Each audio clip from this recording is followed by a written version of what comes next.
music back on.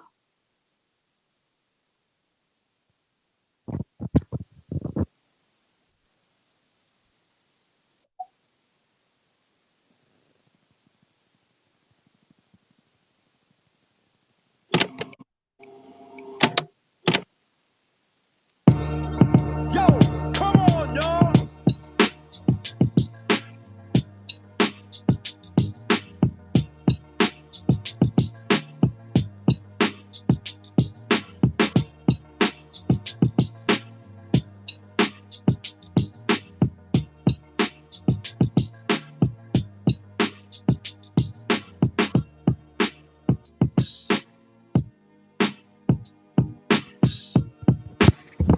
Good morning, everybody. Good morning. Welcome to Friday, November the 11th. Ladies and gentlemen, give yourself a round of applause. You made it to the weekend. Congratulations. 4 games last night. We'll talk about it. Lots of games tonight. We got some news and notes, including Adam Silver and Kyrie Irving, and some other stuff to get into regarding the Lakers and LeBron James. And of course, we will go through every game to give you the recap that you need. Shout out to everybody who comes in and makes part of their day part of our day. We are appreciative. Give yourself a point. Brought to you by slamgoods.com. Head over to slamgoods.com, pick up all your apparel, collectible, and information via magazines, like actual physical magazines that you read. You open it up and you see pictures and words. You can head over there and use promo code HoopSpaces, save 15% on your entire purchase site wide. Shout out to those Maverick fans, like they are going through it. The Sixers fans are ready to move on from the greatness of Doc Rivers, and the Miami Heat struggle.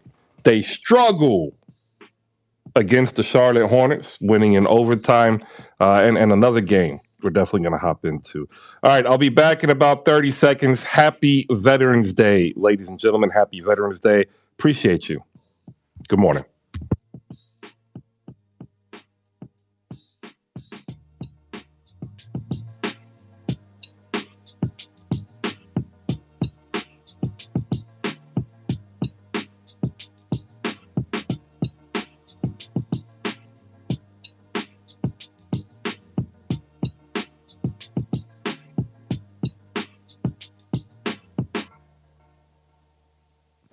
All right, good morning. Good morning. I hope you are doing as well as I am, no matter where you are. We are grateful that you are here. And if you are also here where I am, you're getting ready for the first snow of the season coming in tomorrow. If you are not here, I hope that wherever you are having good weather, because we need to enjoy as much of it as possible. Look, I've been going back and forth about what's happening on Twitter. As you know, I'm a very Twitter centric person now for our show here for Hoop Spaces.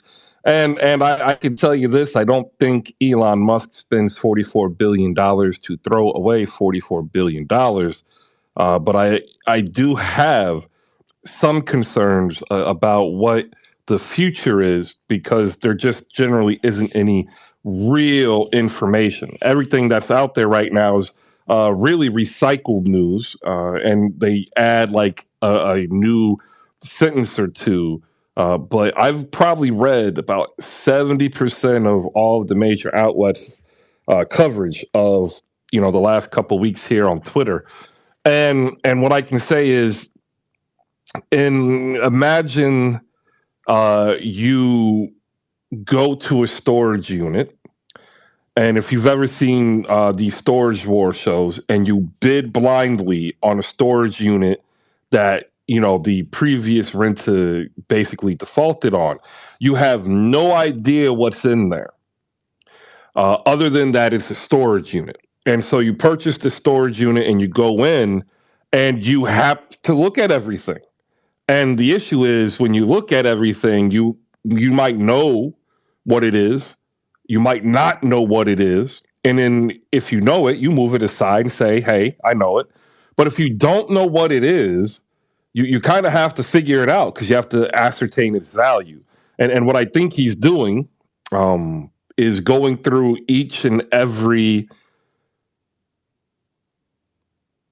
sectionable piece of Twitter and trying to figure out what it is, what it does, and what its future is or can be.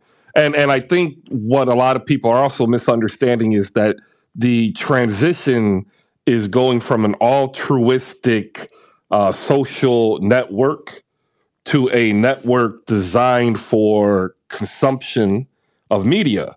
I mean, if you are here, you are consuming a media. And I think that's where this is going. So until I see, the red signs of the actual coding part of Twitter breaking down, I don't think Twitter's going to go anywhere. But I say that understanding that not everything lasts forever. And just like others before it, there may be a time where there will be no more Twitter. And if that is the case, I assure you, we will have another location. I don't plan on stopping this season, regardless of what happens here. So just stay tuned. And that right there is pretty much my only statement that I'll make in depth. We have Bankai, Perlito, and Nick's tape up here. We see Justin Fit down in the building. Shout out to Ira, James, Evan, Jose, Justin, TJ. The newsletter is up there. So I'm going to do it this way today. If you want to come on up, you're going to have to like and retweet the newsletter. I've been going past the past 3 weeks worth of shows here, and we average about 33 likes and retweets, but we get on average about 500 to 600 people come through Monday through Friday. So like I would very much appreciate the likes and retweets so that I can continue to grow this brand. That is my ask for you. I'm also going to make another ask as we are looking to move to a couple of other locations. Equipment's going to be needed. So later on, in about a half hour or so, I'm going to put out the basically GoFundMe of Hoop Spaces so that I can actually get maybe a Roadmaster so that we can take the content to another level. All right, so there we go. I'm going to go ahead and get into the show. If you want to come on up, ladies and gentlemen, please like and retweet down below. And as I check, I'll bring you up because, that's what I got to do to continue ensure that I grow. Because if I don't grow, then like it kind of makes it hard to do anything here. So Bankai, you are up. How you doing? Good morning, sir. And I hope you're doing well.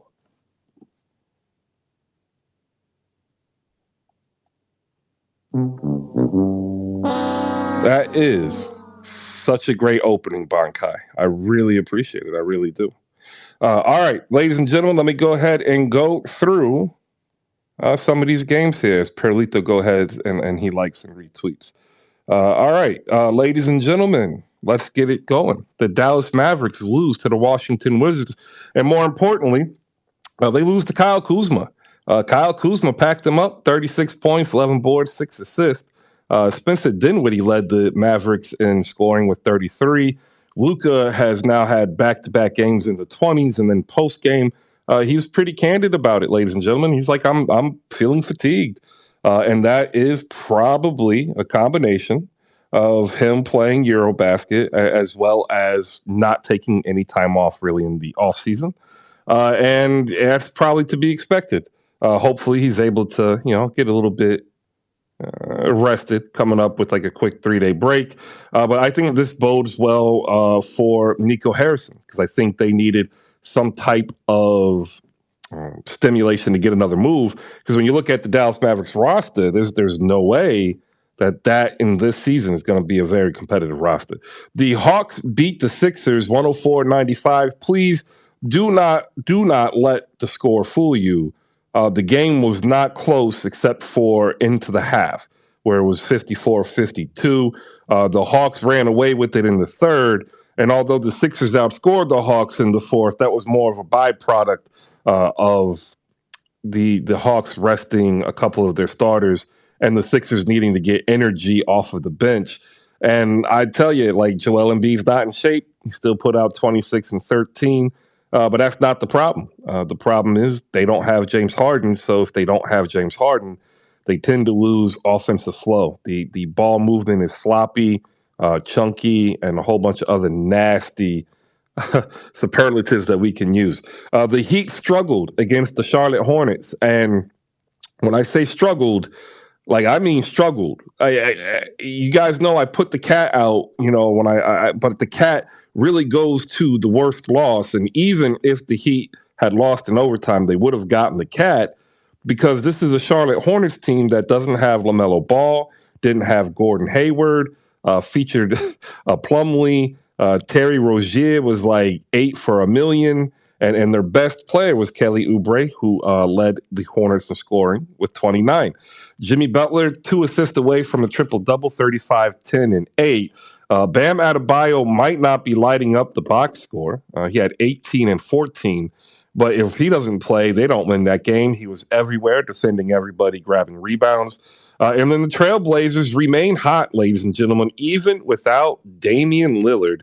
The Trailblazers are now 9-3 and only a half game behind the Utah Jazz, who are 10-3. So I think we should also probably start really considering that the Trailblazers actually might be for real, as they basically hold off the team that everybody had high expectations for, and the New Orleans Pelicans. Jeremy Grant, 27 points, 8 boards, including a hesitation crossover, knifing through 2 defenders, dunking it in the fourth quarter. And you just look at it like, wow, this dude used to be a 76er. I remember him. I wish he was still there. Or maybe if you're a Heat fan, wow, maybe we really should have went after Jeremy Grant after all, since basically Portland got him for a bag of peanuts.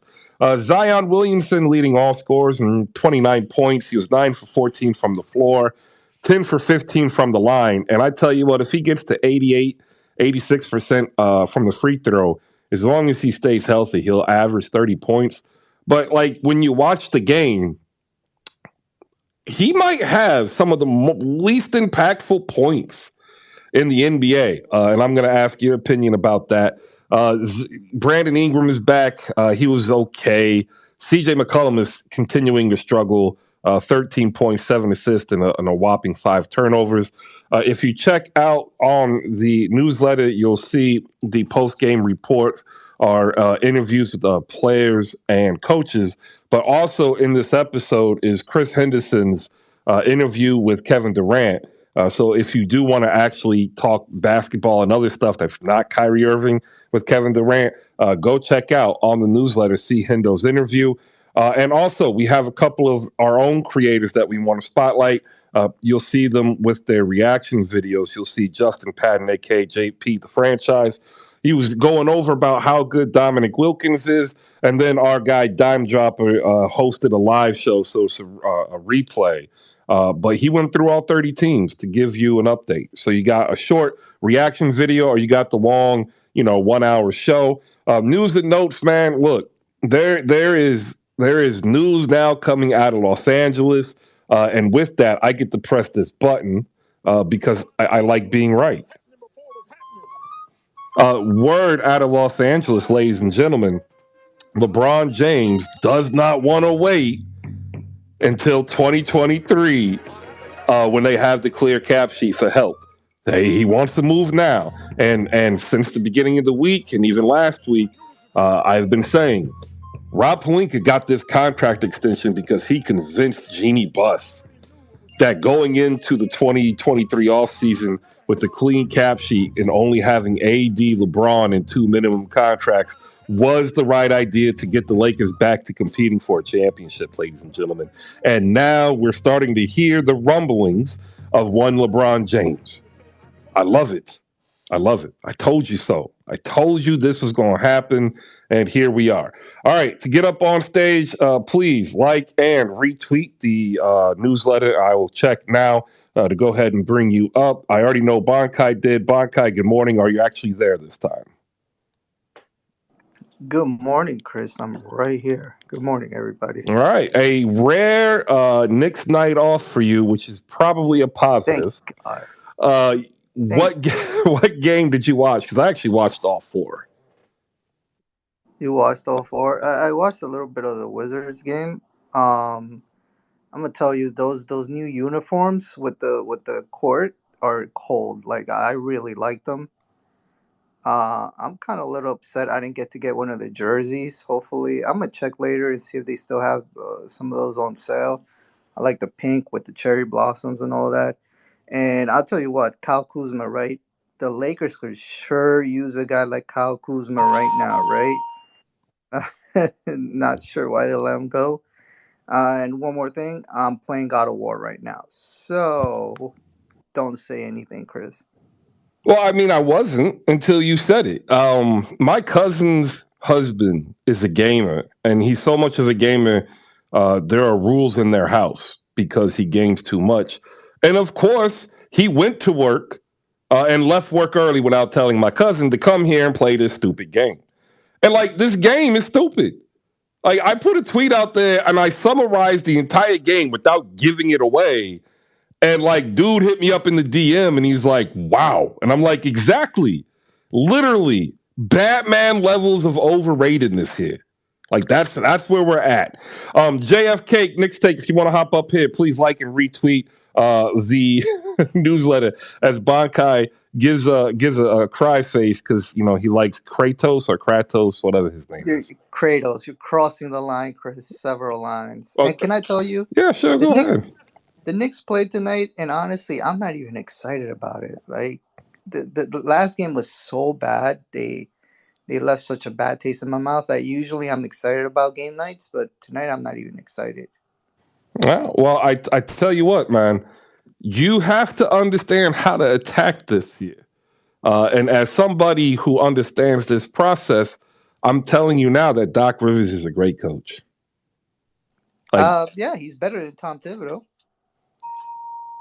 I still don't think you're getting it, but you're gonna get there. So tonight they do play. They play Detroit. It's a game you should win at home. Up next, though, we're gonna say good morning to JFK. JFK, good morning. How you doing? Morning, Chris.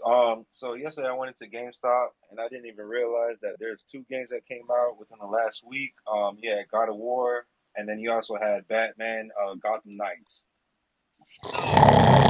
When you think about those choices, Chris, in the new Batman game, Batman's dead. That's the biggest spoiler. He's dead. So you're playing with everybody but Batman.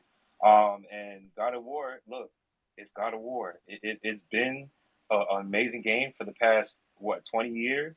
Come on, we gotta stop. We gotta start giving credit where credit's due. Shouts out to the developers at Santa Monica Studios. They really put some work into it. The graphics are really good. The storyline is really good. Chris, I know what type of gamer you are.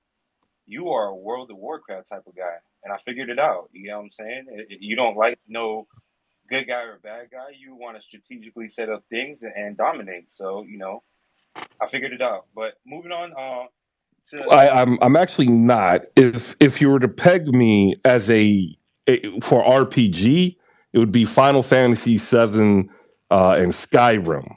Although I've played World of Warcraft, I prefer those other two. did you play the remake for Final Fantasy VII? Yeah, for like 5 minutes, bro. God damn, Chris, I'm still trying Like 5 minutes. Chris, you know what they're gonna have to do? They're gonna have to make a documentary of your origin story. It's probably one of the most fascinating ones that I do not know about.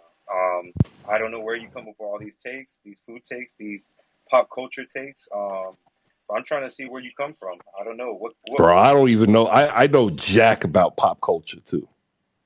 I don't know why Seriously, you got so I'm many opinions, horrible. Chris. But moving on. Last night was an amazing game. We struggled, but we still pulled it off. Jimmy looked like playoff form last night. I do want to recap it, but I'll wait till you do your thing. But I do want to say shouts out to one guy on the Charlotte Hornets that I will take, and it's not Terry Rozier, and it's not Kelly Oubre Jr. Shouts out to my Jamaican-born Nick Richards, man, from hailing from Kingston. Look, a 7-footer, 14 minutes and 10 points, 4 rebounds. Hey, he did a lot better than Mason Plumlee that went for 39 minutes and then 13 rebounds. So shouts out to Nick Richards. I really like him. I really, really do. Yeah, he's just not consistent. That's his problem. Perlito, thank you for liking and retweeting the newsletter. Good morning. How you doing? What's going on, my brother? How you doing? It's been a minute. I'm sorry. I've been Yeah. ghost, but I'm glad to be back in here with y'all. So I definitely had to come and talk to y'all since y'all were in the city last night. That being the Sixers. Um, and I know you're a basketball head, so you watched the game from tip off to final buzzer. So I just want you to explain what Doc was doing in the last 4 minutes of that game, because letting the bench come back and cut the lead to 5, and then putting the player who pretty much leaded that comeback in Montrezl Harrell on the bench just to put Embiid back in for like a minute and 2 seconds. Like I didn't get that. So maybe you have a better explanation because I'm in here confused. Yeah, it's simple. Joel Embiid is gassed, and he probably should have been taken out earlier so that he could have came in with 3 minutes to go. But the course of the game, specifically what you're talking about in the beginning of the fourth quarter when they were down, they attempted to come back and they didn't have Jack. And then they put in this bench mob unit, and the bench mob unit responded with something that the starting unit didn't have, which was a frenetic level of energy. And that's what cut the lead down. Like that, what you saw was kind of like Montrezl Harrell from his Clippers days, right? Yeah. But then when you get to within 5 points, you look and you say, is this sustainable versus the clock? And so at 1:04, which is 64 seconds, you have to figure out a way to extend the game as a coach. And the best player in the league at extending the game is Joel Embiid. If he decides to go on the block, but he didn't. And that's why he put him back in there, was that every time you'd get down there, you could punch it into Embiid and he can get a foul, extends the game, right? And even if as long as you get 2 defensive stops at a 5-point lead when you're extending the game, you're tied. Like even at one point, they actually consider that a tie because now you don't require a 3 to win, right? You have more avenues to win or tie. A free, getting fouled gives you a chance to tie or win. Hitting a layup, 18-footer, you don't need to risk a 3. And that was the strategy, and it failed because Embiid is gassed. He's got absolutely no wind left past the 36-minute mark of the game, which is why he's only been playing like 32 minutes since he's been returning. Except for that one game he played 38, which was an idiotic move. But that was the strategy, right? Personally, I probably actually leave Trez in there and still put Embiid in there to let Trez bang with the energy on the defensive end, and that's what I would have done. But Doc wanted to go with Embiid in a smaller lineup to get more ball movement. Yeah, and that was my exact thoughts. And I don't know if they showed it. I don't know which broadcast you were watching, but Trez was cussing him out on the bench, like because of it. And I totally understood him because I mean he had like 8 points in like 2 minutes or something. Like again, he let him come but my point to that would be like, well, then where the hell were you when you had 17 minutes and you did nothing? Yeah, true. That's true. Right, that's the problem, and like that actually alludes to his coaching style, right? Like Rick Carlisle and Tom Thibodeau ain't having that, but Doc allows his players to be who they are, right? And like that is part of his coaching philosophy. Whereas, like if I was in that position, I probably would have looked at him and said just what I just said. Well, I just gave you 17 minutes yesterday, our last game, and where the hell were you? Yeah, I feel right. That. I feel that. So like I think what happens is we place a little bit of extra blame on Doc because Doc is the name. But I've said this here in the show. I said it in a tweet. You can look it up. Like the questions that were coming out of Philly from the people who are talking to some players are, did Doc Rivers really agree with these moves? No, not all of them. I explained what move he wanted versus the moves that Morey wanted. And then that there was a power struggle, right? There's a new minority owner coming in who's green lighting the new arena. The dude's got buku bucks. He wants to end up being the majority owner. That would actually take it out of this corporate style power structure that it currently exists. And I think it's only a matter of time. And so when a new owner comes in, like you're talking new general manager, new president of player operations and personnel director, new head coach, usually this all trickles down. And you have Elton Brand, who's the general manager, Daryl Morey, who's the president of operations, and you have Doc Rivers, who's been a head coach, president of operations, and a GM. And I think, there's tension here because all three people believe that their way is the best way, and a combination of succeeding now and also succeeding in a way to keep the job once this new owner gets there. Yeah, I definitely agree. And that was my one fear about Daryl, just in general, because Daryl creates not the best environments. I mean, his track record on, being a general manager and handling obviously he's a basketball mind. He knows what he's doing in a sense of basketball in a way, but I don't think he handles the people stuff very well. And it kind of, dilutes what he can give, to the team. But I did want to talk about also the Heat and the fact that the refs had the Heat money line last night. They had to, because they called the worst travel of all time on Kelly Oubre at the end of that game. Jay, I'm going to come up here in Cape. I already know because he a Heat lifer, but that was one of the worst travel calls I've ever seen in my life. JF, you know that was bad. All right. First of all, we can talk about that offensive foul they called on Jimmy Butler when it wasn't even a push off on Terry Rozier. He just flopped the whole time. So if you really want to look at that one, that was actually a travel. He moved with his pivot foot before he dropped the ball, and that was his right foot. If you looked at it, it's a stutter step. That stutter step is the reason why they called that travel. So if you listen to Eric Reed, one of the best announcers in the game, he actually broke it down. They showed the replay over and over again. He moved that pivot. It was a stutter step before he dropped the ball. But that offensive foul was not an offensive foul because Jimmy did not lean forward or push off with his elbow. He just the only thing they could have probably got him on was dropping the shoulder. But that's allowed anytime you even look at it. Like everybody does that. But we always get those ticky-tacky calls. And to be honest with you, that kind of relates to last night's game. I think they were more aggressive taking it to the rim, even if they were missing it. They're still trying to attack, and that's something that we didn't see from previous games. And when we did something like that, we were able to go to the free throw line, and we are the number one team at free throw percentages. So that's kind of like working into our offensive gameplay is getting those and one plays, and it worked for us last night. The refs have been good and bad at times. Like you can even say like Tyler Hero traveled on that against Portland on that final shot. And they even said that he traveled, and there's like a couple missed calls that they came out within like a 4-game stretch of a Heat game. So I'll just say this: look, it wasn't a travel. He moved his pivot. You can definitely look at it again, and Chris can probably attest to that. Very harsh. That's all I'm saying. But that's all I had to say. Very harsh.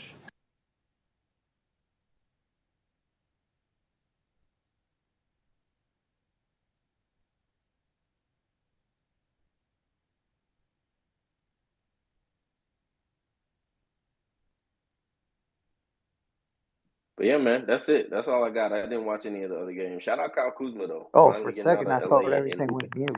Yeah, my bad. But yeah, shout out Kyle Kuzma for real. Sorry about that. Had a text message come through. Hey, Chris. Yeah. World Cup is starting in less than 10 days. All right. I'm here for it. You don't care? No, I'm here for it, but like I'm trying to fix something that just happened. I'm having like a technical difficulty. It's really annoying. We're going to go to Pickup Card Game, ladies and gentlemen. Pickup Card Game. You can actually pick up your copy of the Pickup Card Game over at slamgoods.com. You can use promo code HoopSpaces too and save 15%. That'll save you actually enough to buy you a proper cup of coffee as well. Pickup, how you doing? Hey, what's good, Chris? What's good, HoopSpaces? Happy Friday. Happy Veterans Day to you, Chris, and all the folks out there who have served. Thank you for your service, man. It means a lot. So hopefully you get lots of love today. I'm going to quickly answer your question here, Chris, about the Sixers, man. And my thoughts are really simple, and that is that Joel Embiid is doing too much by himself. And I wonder if a lot of what you guys looked at during training camp around just try and run your offense through Embiid and Harden, right? I wonder if that's coming back to bite you in the butt, because without James Harden, the offense looks stagnant. Yes, Maxey can do his thing, but Maxey is I think Maxey's better in transition and not really in the half court offense. So yeah, I think you guys will be okay, right, long term. But I think you watch enough games to know what's going on. But I think just the fact that Joel Embiid and Harden were made the focal point of the offense in the preseason, I think that's just not a good look. I did watch one more game last night, and that was the Dallas-Washington game. That was bad for Dallas. Yeah, that was really bad for Dallas, man. So I want to talk about that game later on. But yeah, Jason Kidd is just, I don't know, man. It's as if he's just sitting there watching the game go on and watching his team blow leads and look horrible on defense, and just sits there and watches. So I'd love to hear for some Dallas fans soon about what's going on in Dallas. But otherwise, man, shouts to Portland to keep winning games without Dame Lillard. That's really impressive. Really impressive. So I will yield my time now. And thanks, Chris, and happy Veterans Day. Thank you. The biggest issue I had going into the season was we didn't have a backup point guard, and people were like, "Oh, you picked up DeAnthony Melton." I love DeAnthony Melton. DeAnthony Melton is not a point guard. He's a defensive combo guard who, over the course of his career, bounced from team to team, but developed a somewhat consistent three-point shot, plays frenetic defense, and doesn't mind doing the hard things like, Gary Payton II. And I love that. He's not a point guard. And when you have Tyrese Maxey and James Harden, and you look at it and you say, well, we have to start both of them, you don't have a backup point guard. And I asked, why can't we go get TJ McConnell from Indiana? Why can't we get Corey Joseph from Detroit? Why can't we go? I mean, I'll take Malachi Flynn right now from Toronto. Geez, like anybody that's not Shake Milton, because you know what Shake Milton is? Not a point guard. And so, like, you say that they did this, is like, well, they didn't do this. One person did this. His name is Daryl Morey. And like, I asked Daryl Morey, who the hell is your backup point guard? Give me the name. Like, give me a name. So Chris, anybody. Who would you want as your backup point guard, right? Like name a guy who's out there. Derrick Rose, for example, right? The Knicks aren't playing Derrick Rose enough. I love D Rose, but Tibbs is not. Well, I mean, I gave you three. I mean, I'll take, if I'm telling you I'm going to take Malachi Flynn, I'm going to take anybody. You said Malachi Flynn? Damn, Chris. We don't have a backup point guard. Like, what do you? I'll take Ish Smith from Denver right now. All right. Like, give me Drew Smith from Miami right now. Hungry, man. This part is hungry. Like I love Heat fans. I've had to hear Heat fans also complain about their season not having a 4 next to Bam, and I'm sitting here like, but you got Gabe Vincent. I wish I had Gabe Vincent. Like, if we had Gabe Vincent, like, I'm not even lying, we're 7-5. You, my friend, are suffering from the Alec Burks and Tom Thibodeau effect, where, like, you have no point guard, yet, you're forced to shoe in a guy who's not a point guard, and you're trying to mold him into that, and it's just not working. Well, we have 2 point guards. Well, right? No, I mean backup. Yeah. Well, yeah. We could. Well, we're not even there. Like, Shake Milton isn't even Alec Burks. Like, let's be honest here. Yeah. Oh, also, Chris, thank you for your service as well. Oh, yeah, no problem. Every vet that's in the room, and if everybody who's out there whose family has a vet, thank you in advance. I am not necessarily overly practitioner of it. I don't go out and celebrate. I talk to my family, my friends. I use it to thank the people that I know paved the way for me more so than just everybody. But everybody celebrates it differently, so thank you. Shout out to everybody down below, too. More people are popping in the room. You're going to hear me complain a lot about the 76ers, but you're also going to hear me complain a lot about the Dallas Mavericks as well, and even the Heat. Because the Mavericks and Sixers and the Heat, they really put me in a position of who I was going to assign the cat to. And had the Heat lost in overtime, the Heat would have gotten the cat. And the only reason why Dallas didn't get the cat is because Dallas's loss really wasn't Luka's fault. He's fatigued. It wasn't Dinwiddie's fault. It's because he actually performed. But like everybody else is just like the Sixers. And you didn't lose and weren't down by 50 million points. Justin Fitt is up here, leader of the 305 Live crew for 5 Reason Sports. Started out with Heat Spaces last year with us. Give him a round of applause. Doing bigger things. Justin, your Heat were out there like my Sixers, stinking it up. You did manage to win, but you know what? It wasn't pretty. What you got? Well, Chris, listen, man. I'm speechless for the first time, man. Last night was a W. I'll take it how I can take it. I definitely wasn't happy about it in a sense of how it came to fruition. We needed Jimmy Butler to be a superstar last night to beat the Charlotte Hornets without majority of their starting crew. Yeah, changes need to be made, man. We are early in the season, and I also said that 20 games in is what I really want until we can pretty much say what we got to say. But with Victor Oladipo being out and Omer Yurtseven definitely not going to be able to pretty much play throughout the whole season, basically at this point, they need to make some moves, or at least stay afloat until their assets that are tradable are tradable, which I believe is like January 15th. I know it starts December 15th, but majority of them I think it's like January 15th.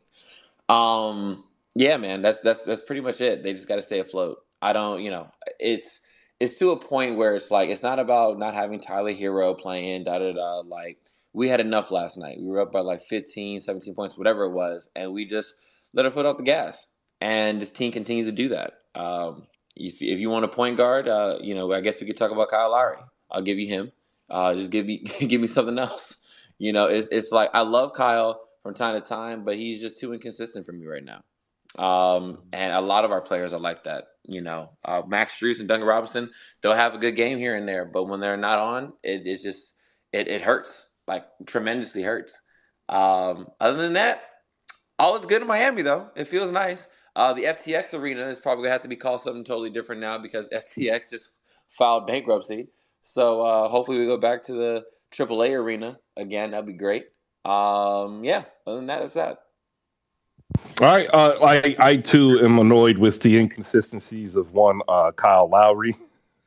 I've been saying I wish that they would start Gabe Vincent because he just provides better energy and defense. I think at this point it happens sooner than later. I just think that the thing that makes the most sense is I'm kind of upset about it is that Utah is doing so good. Even though I feel like Danny Ainge probably really doesn't care. I think he understands like what the future is, and the future is not what they have right now. That's just like entertainment, putting, asses in seats or butts in seats. And that's really about it. But if they weren't doing good at all right now, Lauri Markkanen and possibly like I guess Jordan Clarkson would be in Miami Heat uniforms by the end of this week. I don't know by the end of this week. There's some cap inflexibility without being able to get off of Duncan Robinson's contract. Although if the Jazz were bad and you want to give a first round, you probably could send Duncan Robinson up there and bring back Taylor Horton Tucker and yeah, nasty. Hey, like it's rough out there on the street, Justin. Like there's no the way that Sam Presti has changed the trade dynamic by hoarding draft capital, and Danny Ainge, robbed the Minnesota Timberwolves of 4 firsts.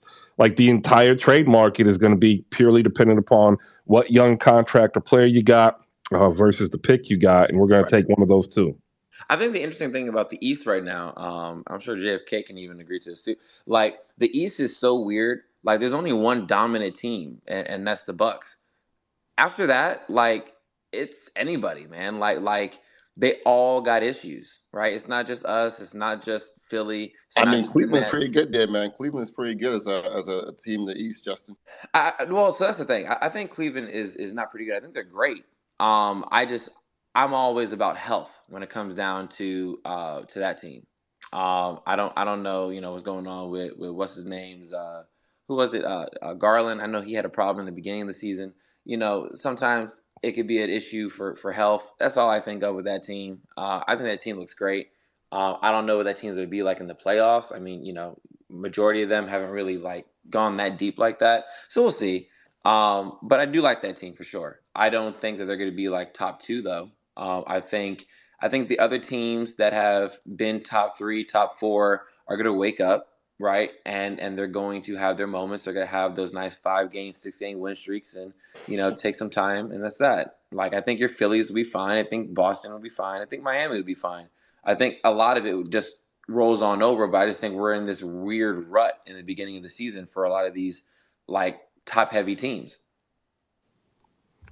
Yeah, and actually the funny part is when you look at it, we don't even know if we could call these teams top heavy any longer. Yeah. That's the real thing. We'll get JFK in here. JF, keep talking Heat. We got Jose and Micah up here. Get ready to move on to the Mavs. Nick's tape is up here. Pick up card game for Lito, Bankai, and my friend Justin. If you want to hop up here, you can. All you got to do is raise your hand. Before we go to JFK to keep this convo going, want to shout out Ira, EK, and TJ Kiesel, a host of the Kickback. TJ is went through the entire week breaking down the Adidas. I think it was they did their earnings statement this year for the year, or I forget what they call it for Adidas. And she actually did an entire breakdown of how the stock market and this valuation for Adidas fluctuated just based upon the Yeezy debacle, I guess we want to use this term. And if you actually follow that stuff, because I'm horrible with shoes and fashion, so I actually rely on her to understand how this kind of works in a voyeuristic way. Make sure you shoot her a follow and check her out, because I believe the kickback is tonight. So if you want to actually learn about the business side of shoes and how to actually secure the ones that you want on the secondary market, as well as some actual productive tips on just being a good human being, shoot her a follow and check out the kickback. JF, Heat talk. Go ahead. I have questions but I'll ask them afterwards, so both you and Justin can answer. Go ahead. Yeah, Chris, I probably got the answers from. So first things first, sometimes you don't know how to win until you start losing, and sometimes beauty's in the eye of the beholder. And every win is a beautiful thing to me, because it allows me to go ahead and look back to see exactly what went good and what went bad. Sometimes when we lose, I'm just like, man, give me a motherfucking. Oh, sorry about the cursing, but give me a 4 and let's keep on writing. So so now that I have a win, like, we can actually evaluate. Last night, we actually saw a point ban, something that we haven't probably seen all season. Eric Spoelstra actually put the ball in Bam's hand for a majority of the time, and he was running. He actually had a double-double. I think he went 17 for 16 or something like that. He only had 6 points in the first half, but he ended up finishing with 10.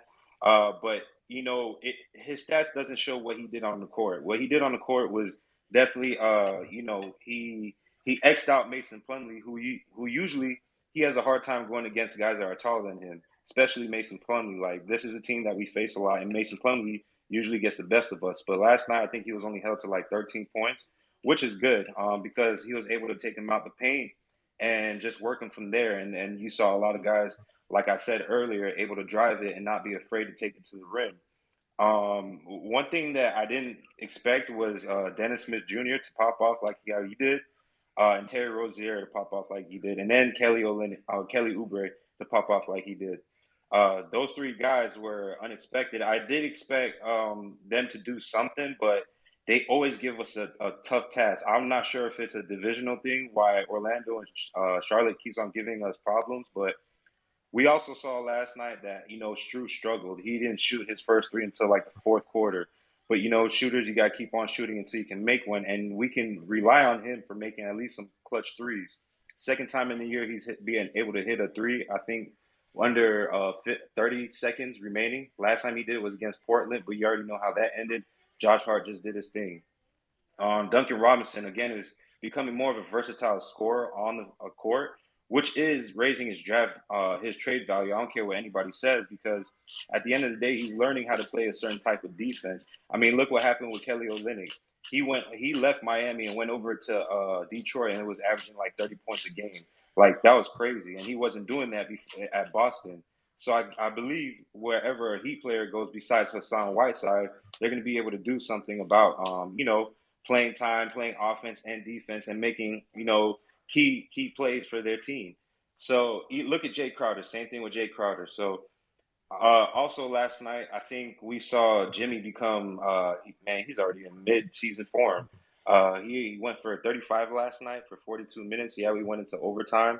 Strus, like I said, he had 12 points, but man, he was not making anything. Kyle Lowry had a semi-decent game, 10 points, but he had a lot of key shots that he made. We started off good, hitting like 6 for 8 3 points in the first half, and then we ended the game with like shooting 28% from the 3 points. So it wasn't that great. But I'm not sure why we're only playing like 8 guys, 9 guys. No, I think it's only 8 guys. We only played 8 guys last night, like it's a playoff or something like that. So I want to see more guys coming off the bench. We got Jamal Cain. I think he's still in the G League, dropping 20 points a game, but I would love to see him come back up. I'm not sure who else. I know we have Debo injured. They say Omer Yurtseven it might be a little bit more longer than we expected. So we're gonna have to look for something. If we can get a trade off, we might just have. And we're really thinking about championship contentions. We might just have to trade a first rounder to get something, anything. Because as much as I thought that we had some depth on our team, with 2 injuries, it kind of like messes up how we started it. So I think during the offseason, they did a good job by pinpointing how they're going to run the offense through Duncan and Max Strus coming off the wings. And I think they did a good job on helping them become more versatile because them boys is taking it to the rim. I think what you saw last night, you can't let the refs beat you. And I think that's what happened the last 2 possessions of the final game. And then in the overtime, we're able to hold our defensive possession. So overall, it was a dirty game. There's a lot of positives. I'll take it. I know what we are. We're the number 1 free throw percentage team in the league. So if we can keep on getting and ones, keep on trying to work our way to try and get and ones and stuff like that, then I think we would be good. But we also saw that we're versatile on defense. If the 2-3 is not working, then we can switch to man.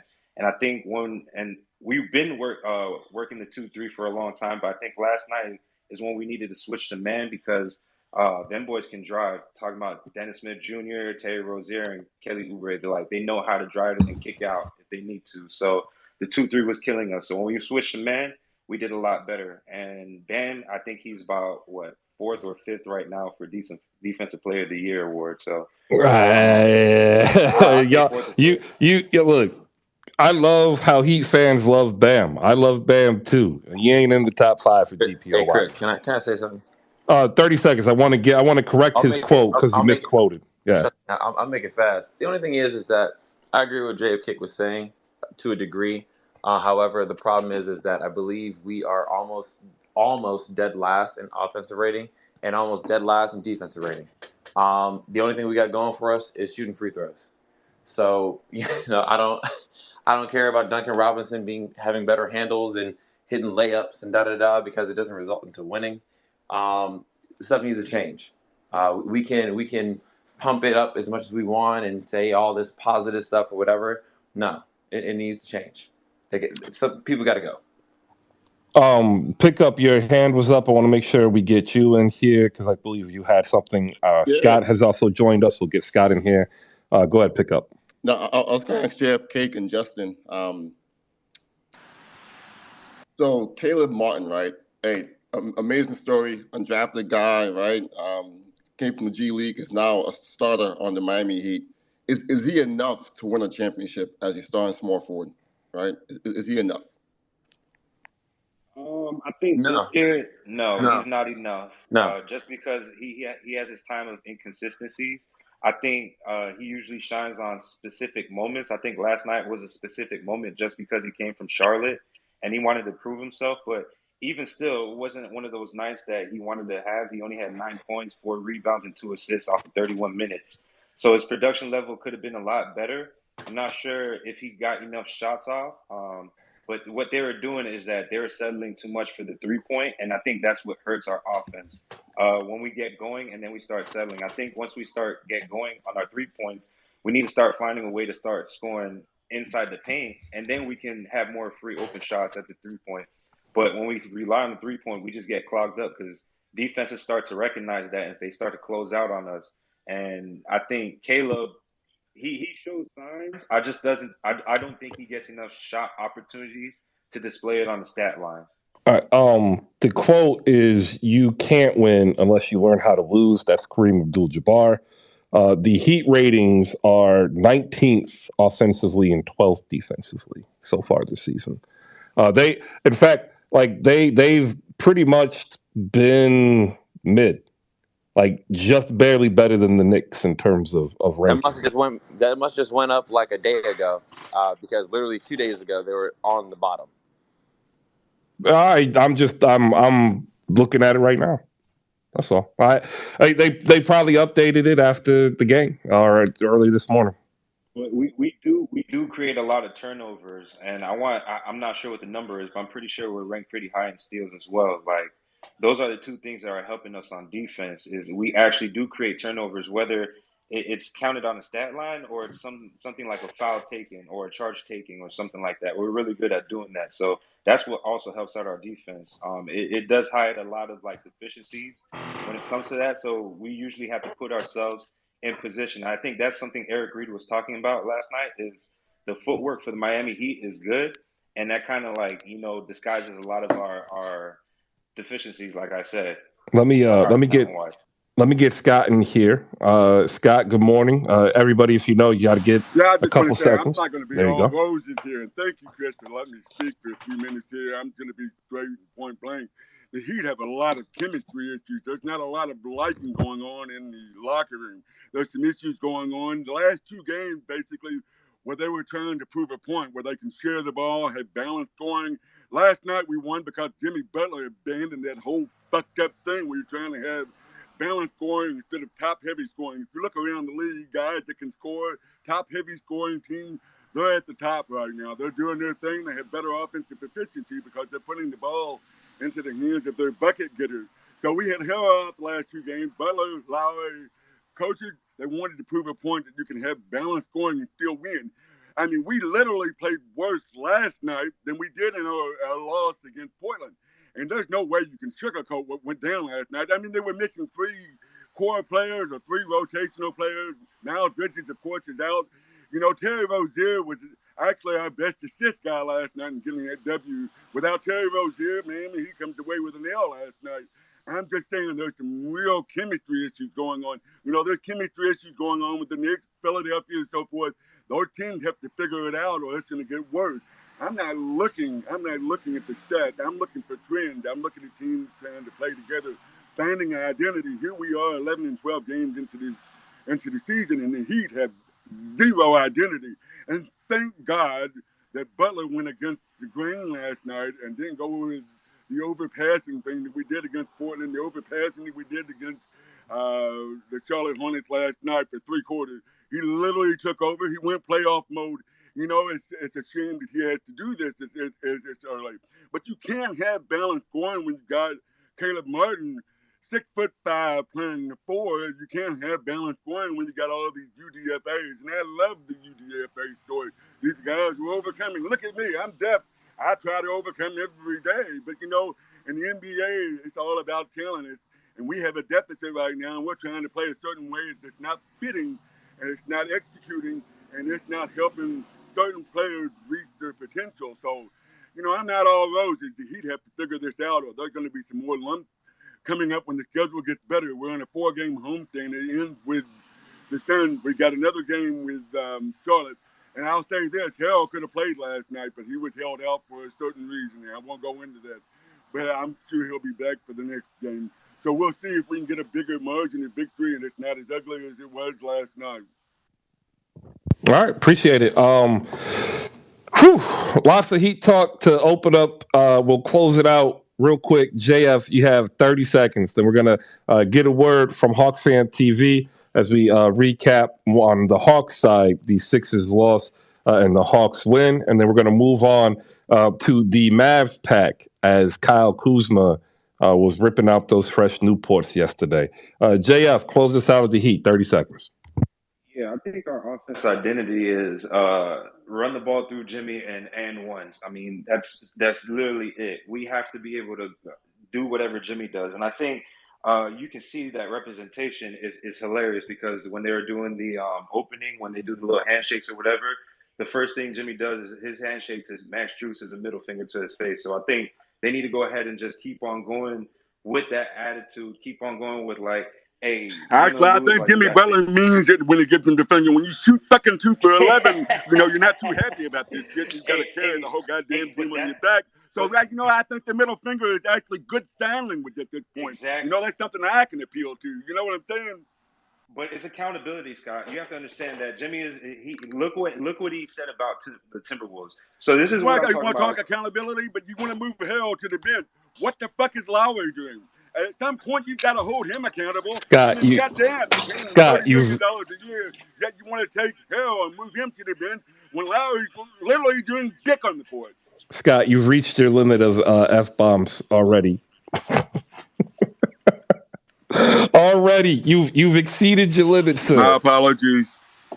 No problem. All right, we're gonna move on. I'm sure we'll pop in again because there's only 4 games and we got 2 more hours to go, and that allows me to hit this button, ladies and gentlemen. Brought to you today, as every day, we are brought to you by our wonderful sponsor, Slam Goods. Head over to slamgoods.com and check out. In fact, I'm going to get the tweet up here because a couple of y'all actually, put out what you've bought from the Kobe Bryant Rewind series, which is phenomenal, to whether or not you're going to pick up the pickup card game, which some of you have from Slam Goods, and a couple of you even picked up the Slam Against the World hoodie, which is on sale right now. If you head over to slamgoods.com, use promo code HoopSpaces, save 15%.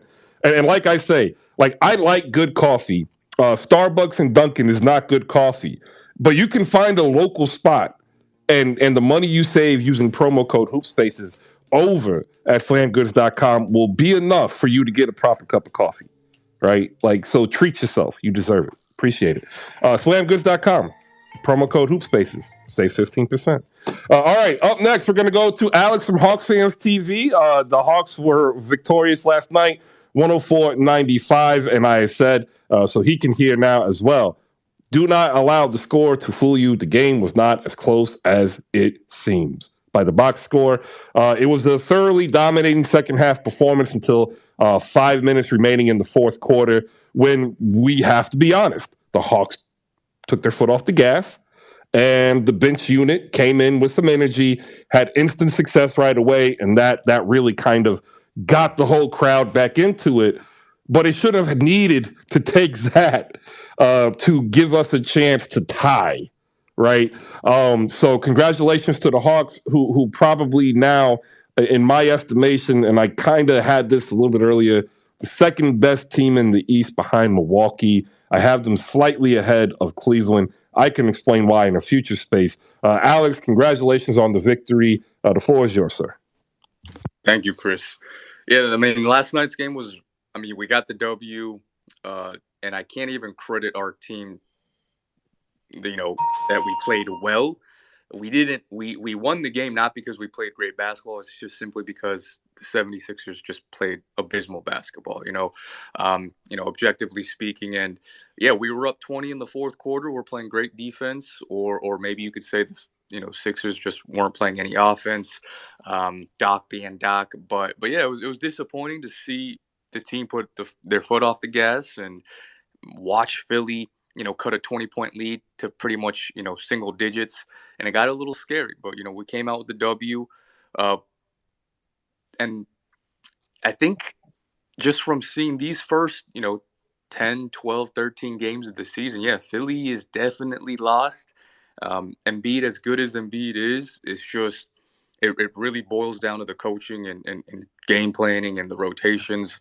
And we'll see if Harden coming back can make a huge difference, but it's not like y'all were winning that many games even with Harden and Embiid earlier in the season. So it's a toss-up, man. Also, I wanted to chime in on the Heat. The Heat, And I was saying this in a off-season space before the season started, is like, Miami didn't add anyone, and they lost PJ Tucker, one of their key starters and defensive pieces, and they essentially just ran it back, similarly to what the Hawks did last year after making the ECF run, and we see that it just doesn't work because a lot of these other Eastern teams did improve, and when you look at Miami's roster. You really need 2 All-Stars to compete, and they have 1 All-Star in Jimmy Butler. Kyle Lowry sucks, and he's old. Bam Adebayo is a really good role player, and he plays great defense, but he can't create his own shot. And it's just they're going to need more, man. And when you look at that roster, they're just not that good. So that's just the sad reality for the Heat. 76ers, yeah, you still guys have Harden, you still have Embiid, but Doc Rivers is horrible, so we'll see if Philly can come back. But I think what y'all are seeing right now early in the season with these top 4 teams, I think Milwaukee, Cleveland, Boston, and Atlanta are here to stay. I think, you could almost pencil that in as a top 4 seed. We'll see. But, that's my time. All right, appreciate it. What's up, Bankai? I see you getting ready to do show killer thing. He said Doc Rivers is terrible. Come on, Chris, you're gonna let that slide? Well, if you've been here and you should know that I say to the victor goes to spoils. He won, so I'm gonna allow some leeway. I mean, it's not true. We all understand it's not true, and I can even give you an example of why it's not true. When the Sixers were down by 20, a lot of people in Sixers Twitter were crying. They were like, "Why are you still playing Embiid? Why are you still doing this?" And like I said yesterday, look at the greatness of Doc Rivers. He is keeping his guys out there to give them some extra time to work on communication, right? To work on chemistry, right? To get their cardio in and get their endurance up. How is that not what you're supposed to do as a coach? Take advantage of the opportunity given to you to improve your team. And he said, I got to get my guys in shape. They have to be able to talk to each other. And he saw the perfect time to say, hey, we're losing anyway, so don't worry about the mistakes. Let's just go through what we're supposed to so we can actually be better. That, ladies and gentlemen, is greatness. And I don't mind Alex coming up here trying to say he's not great because we know that is just not true.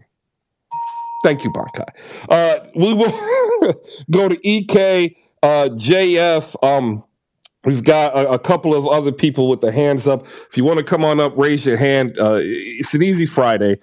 We are here on the weekend. Want to say thank you for dropping by, making any part of your day part of Hoop Spaces. And we're going to get to Nick Take Jake as well as soon as we get to the Mavs and have Jose do his breakdown. So I'm going to limit everybody for 30 seconds because Jose's on a tight schedule. EK, 30 seconds, go. Hello, everyone. Good morning. Also, happy Veterans Day to all the veterans in here, including the veterans who are beholden to a horrible head coach. We're going to pray for you. Just a thought. That is not the right way to talk about the New York Knicks, EK. That is just mean. That is nasty behavior, sir. I'm going to let it slide this time. Go ahead. The gag is I'm not talking about New York. I'm talking about Glenn. And yes, his name is Glenn. We need to stop calling him Doc, okay? It's just ridiculous. But anyways, on a serious note, the one thing about the Miami Heat that I've noticed over the year is that when you can't rebound well and when you can't score, that's going to make it very, very difficult for you to win, even if you have a top level defense, right? So I think that's the reason why Miami Heat, they've been clamoring to get some type of competent big man next to Bam because they can't rebound for anything. They're averaging 39 rebounds a game as a team, and I think that's 27. And I think the teams that are under them are the Sixers, Dallas, and Sacramento, right? But the difference between them and those other teams is that Dallas has Luka, who can go off of 30 a night. Philly still has Embiid and Harden when he's healthy, and those guys can go off. And Miami has Jimmy, which outside of last night, he's been very mediocre over the year as far as what his standards are, right? So I feel like for them to succeed, they got to get another competent big man in there. They got to stop playing Caleb Martin at the 4. It's just getting ridiculous at this point. I mean, they're getting out-rebounded by teams that shouldn't even be competing with them on the boards, right? And then also with the Sixers, how come Glenn didn't play Korkmaz last night? He did play Korkmaz last night. No. 8 minutes isn't playing somebody that has. I'm sorry. Did he get on the court? Did he attempt a shot? Did he make an attributable stat? Like he played. Absolutely lunacy to not play that man more when he averaged. You guys shot 6 for 30 from three yesterday. That's 20%, by the way. Well, I know, but if you've ever watched Korkmaz, he's like Evan Fournier, but worse. I understand that, Chris. He's like Eric Gordon. You can give him more than 8 minutes. He's like Eric Gordon, but without being able to dribble or make a 3-pointer. But he's a 36% 3-point shooter. Yeah, on high volume, taking bad shots. Okay, well, literally shoots your team out. Like that's why he doesn't get run. He shoots your team out. Well, he probably could have helped out last night, and also Matisse Thybulle. He only got 8 minutes last night. Could you explain that to me? He has not been able to hit the corner 3 in practice, is what I've been told. So that's the only reason why he's not getting on the floor, even though his primary hallmark is defense. We're benching up for corner 3s now. Well, if you end up becoming a black hole, allowing Joel Embiid to see a double and triple team consistently, All right.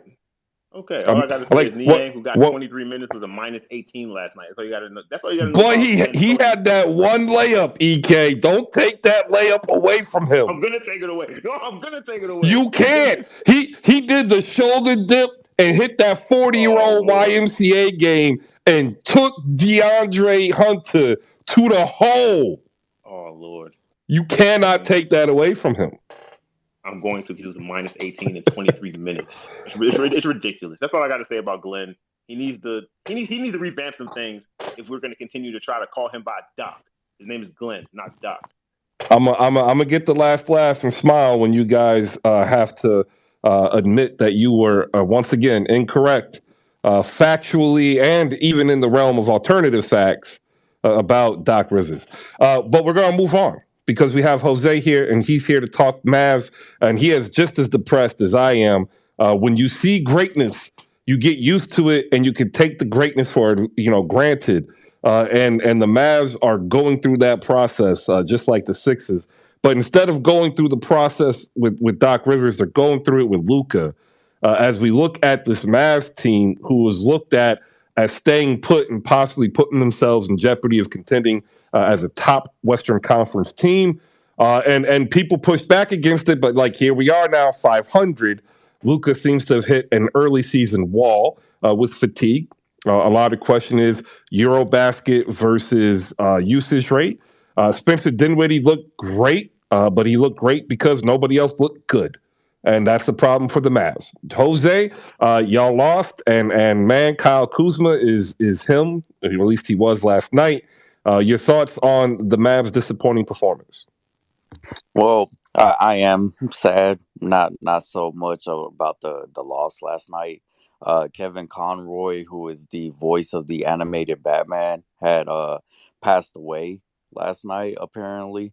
And, that was something that I loved watching growing up, was just Kevin Conroy as the animated Batman and playing the Arkham Knight games and stuff. So that's part of the reason why I'm sad. And, just to transition over into basketball. So the Mavericks, they didn't show up once again. I mean, Luka just inefficient, but he also looked gassed. Dinwiddie did his best to try to carry the load himself, but it also just comes at the detriment of waiting for guys to start hitting their shots and start getting on track. In terms of Reggie Bullock, like Reggie starts getting hot in January. We don't need that production in November. We need that production in November, but it can't be until January that we get it. We have to get it now. And also you have Josh Green who's still getting into a rhythm with the offense, just trying to learn where he needs to be at. And I'm not going to say anything too bad about him, because I think he did fairly decent last night. Jason Kidd tried to put him out there a little bit longer and found out that, hey, it's just not our night and nothing is working. Dorian Finney-Smith also is a guy who waits to get it going, and we just need guys who can contribute now as opposed to later. Uh, JaVale McGee still hasn't figured out what the hell he's gonna be with the Dallas Mavericks yet. Uh, just a lot of questions and not enough answers. When you look at our depth, some Mavs fans were saying we were really deep, but I wrote the roster out on my timeline. I was just like, man, we're not that deep as people think we are. And I think if we had Christian Wood these last two games, we actually probably would have won these two games a lot easier, as opposed to having to drag it all the way to the fourth, as opposed to last night where we just couldn't get anywhere near the fourth quarter and in terms of contention. Also, you know, when your two primary ball handlers are ISO scorers, it leaves a lot to be desired in terms of offense and just having a enjoyable experience when you're watching the game. If your guys are just going out for ISOs instead of getting other guys involved or just waiting for them to kick it out and then hit a knockdown three, that's not great offense. That's not entertaining basketball from my perspective. Uh, the San Antonio Spurs probably one of the most boring teams, but they moved the ball a lot, and that was beautiful basketball. Might have been boring, but it was beautiful. Golden State kind of took some of that as well, but they have a lot of motion offense to work into that, and I think we just need more players who could move around the court as opposed to just being spot up shooters. I think Micah has been the biggest proponent on the stage when it comes to saying, "Oh, we have a lot of redundancy." Yeah, we have a lot of redundancy, but I think you can make those guys move around, and Jason Kidd needs to be better at telling these guys, hey, move around. Like, you stop standing in one spot. These defenders are staying home on you. Move around. Jason Kidd needs to do better at these rotations as well. Again, I said he didn't he put in Josh Green to try to alleviate some of that, but it wasn't enough. But like, if Christian Wood is playing, do not play him for just 24 minutes and take him out because he gave up a 3-pointer on a defense while playing on defense. I don't know it's weird. It seems like Jason Kidd, Nico, and Mark Cuban all have difference in visions of what they want this team to be. Kyle Kuzma and Rui Hachimura were my X factors last night for the Washington Wizards, and sure enough, they went off. I really love how Rui's able to get to his spot. Really love that he's an efficient mid-range player, and Rui is probably one of those disgruntled assets that maybe Washington will be looking to move. Hopefully the Mavs could offer something up for him. All right, I like it. Lots to go there. What's up, Alex? What you got, man? Oh, I was going to say, Jose, don't get fooled by these last couple of Spencer Dinwiddie performances, okay? He's not that nice. I don't want you to get your hopes up thinking, oh, Spencer Dinwiddie can be this little Robin next to Luka's Batman. I'm telling you, Spencer Dinwiddie sucks, all right? So just enjoy it while you can, because it's not going to last for a long time.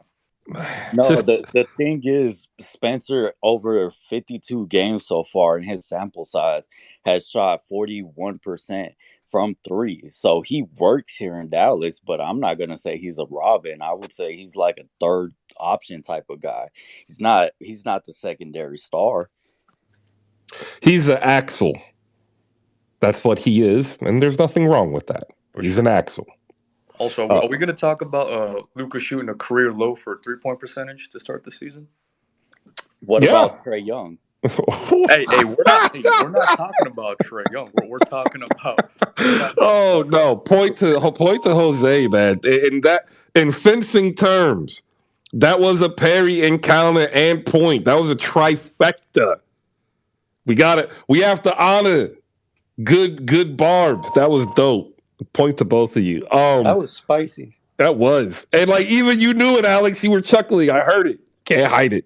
No, the difference is, Trae Young's shooting really poorly right now. No ifs, ands, buts about it. But you hear it. People love talking about that. So I just had to give the same treatment to some of these other star players. In this case, it was Luka Doncic because we are talking about the Dallas Mavericks. No, you're right. He's shooting career low. Mike is here. We'll get his thoughts, and Nick Take Jake is also a Dallas fan in New York. With his thoughts. My question to Jose would be: you watched every minute, I believe, of Eurobasket that he played. Do you think this is a hangover? And do you regret him now playing? No, I mean, when you have international players, you got to let them play for their country. I mean, they're just as proud as we are for the United States basketball team when they go out and win Olympic gold medal. I mean, also people were saying, "Oh, we want in shape Luka." Well, you got in shape Luka. I mean, it took him to go to Eurobasket, and he was able to implement some of the things that he's doing now in the regular season. You just got to let them play. I mean, these guys are basketball players. How do you want them to be better if they're not playing basketball? I think the wear and tear is something to be worried about. But if he's the one who wants to go do it, let him do it. But also build a roster that that could better complement him on his off nights. I think Pickup had a question. Chris, We'll get Pickup in here. Man. Chris, you said a hangover? You said what? Yeah, hangover. The man's averaging 34, 8 and 8 and shooting like 49% from the field. What hangover are you talking about? So we're gonna have an honest discussion here. No, what are we talking about, Chris? People act as if a hangover is going to disrupt all of your productivity. He's averaging 2 steals a game. This is most of his career. I mean, what hangover, Chris? Are you saying that you've never partaked in a day after exuberance where you still performed your daily function? I'm saying Luka's playing out of his mind. He's playing his best basketball we've ever seen him play. So and he has a hangover from the EuroLeague. That's preposterous, Chris. Oh, so I don't think it's necessarily preposterous. And the reason the mental drain is what's actually accentuating the physical fatigue, right? Like this high level of play is just as much a mental grind. Like everybody keeps quoting, Mamba mentality, or they go back to the Jordan rules. It's a mentality issue, and that takes energy. And here he was playing high level all year, working out even more to prove, the naysayers wrong. Physically, you're right. He's fine. He's producing. He's productive. Yeah, his 3-point shot's going to come back up as he means regress or improve. But the issue is the mentality. Like the fatigue that's setting in, he looks tired because he's mentally tired. That's the hangover. So like he still shows up to work, and in fact, he's still performing at a high level, even though he's hungover. But the hangover's starting to catch up because he's dehydrated, and he needs to go ahead and sip on some water and Gatorade. Oh mentally. No, that's the narrative right there, Chris. I mean, it's tough to say how a guy is thinking and feeling, right? That's a little. Performance-wise, what we see on the court, he's playing his best basketball of his career, right? And if you look at EuroLeague, and so therefore he's doing his job. Luka's doing his job. I understand. Go look at the kid here, man, and the guys who run this team. Go look at the post-game comments that he made. Like this isn't me being hyperbolic. Like he is telling you, he was literally telling you in his post-game comments, I'm fatigued. Like this one, so I'm not putting words out there. I'm using his words, not mine. I'm just saying that go ahead. No, if he said that, then I mean maybe he's tired. But I mean, all I'm saying is that on the court he's playing great basketball. If you're saying that he's mentally fatigued from all that's going on, then maybe he needs a little week off, like Tom Brady, man. Go and just relax for a week and come back and be straight. But Luka is doing his job on the court, and he's a professional, right? And I think.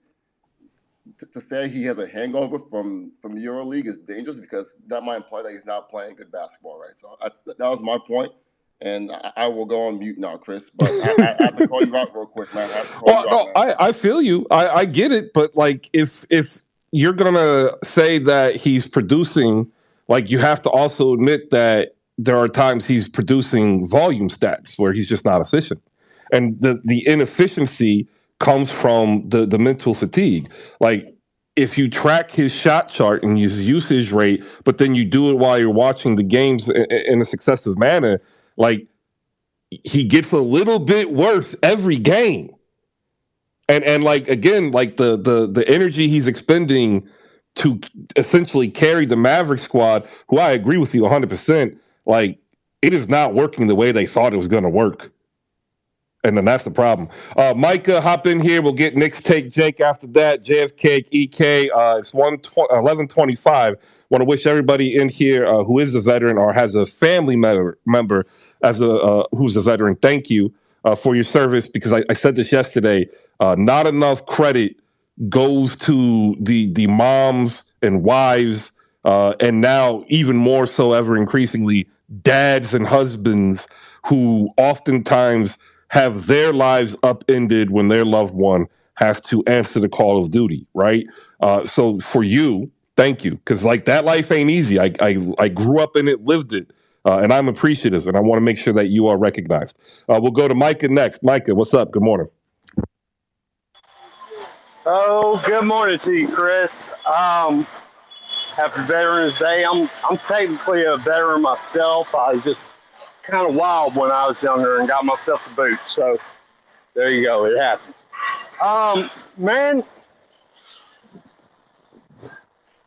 you might have to choose the music for me, Chris, because we told them. And of course but maybe now, maybe since it's star players that are saying it and not the Mavs Twitter fans, that they seem to have some grudge or despise entirely, like we don't know ball. Like, he just thinks he's so smart. Homie, you're not that smart. You got 80% of your capital in volatile bubble assets. You're not the smartest dude in the room. We told you that this is not going to work. But y'all forget about Frank. Y'all forget about. Come on, man. It's like I've been saying. It's redundant. These guys are spot up. They don't move. They just stand there like gargoyles.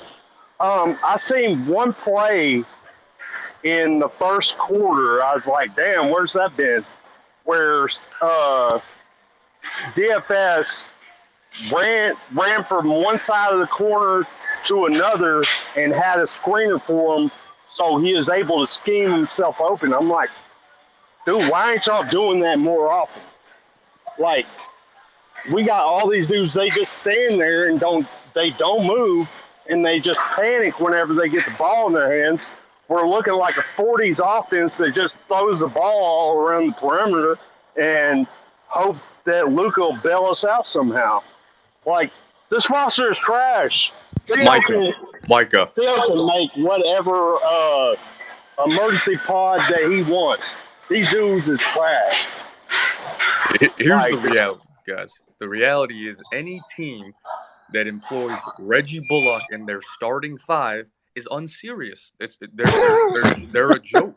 No, I'm not even kidding. And I said this even to Knicks fans. I see what he's trying to say. That's why I'm laughing. Reggie Bullock I know is you're trash. Like, he's not trash. He's objectively not a good NBA basketball player. Like, sure, he could destroy all of us in this room because we're not pro basketball players, but like, in NBA sense, the dude is a below average, borderline just bad basketball player. He's terrible. What did like real quick question, man? Did he cut in front of you in Starbucks or something? Like, there's some, like, you've been on this for years. No, I just call it like it is, Chris. Like, I have no hatred towards him. There's no reason for me to hate him. It's not like he cooked my team, because he's never cooked anyone in his life. But like, and I feel bad for Mavs fans because, Knicks had to suffer through Reggie Bullock. He was terrible. They realized how bad he was. The Mavs are slowly realizing how terrible he is. It's just you can't have Reggie Bullock in your starting five and be considered a legitimate team. It's just it doesn't compute. All right, let me get Nick Take Jake in here, who's also a Mavs enthusiast. Nick Take Jake, what you got? We'll go JFK, EK, and then we'll close out on the Mavs with Jose. And then we're going to praise some Wizards because we don't get enough Wizards talk. Jake, go ahead. Hey, what's up, Chris? Good morning. Like everybody has said, I want to thank you for your service and also congratulate you on getting your check mark before Elon took it down. So congrats to you on that. Don't know what's going on with Twitter. A little nervous myself, but hey, you got the check mark, so that's props to you, man. That savvy move. I was gonna get it regardless for a month. The way that they did it is they timed it with the majority of the renewal subscriptions for Blue, right? So my renewal was up on the 6th. So I already went ahead and approved the higher renewal rate because why not? And then when I found out that they were going to have a reduced rate at $5, where I could still keep the editing tweets, but I lose the check mark, I then went to the $5 one because I don't want to pay them the extra $3. And then like a couple of the devs that lost their jobs are like, "Yo, this is going to go away fast," and like so I just went ahead and picked it up. So now I got it for 30 days.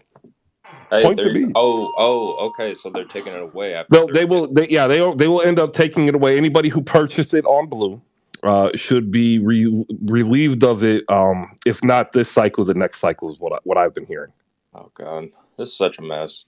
But no, I appreciate you having me up here. Definitely signed up for the email newsletter.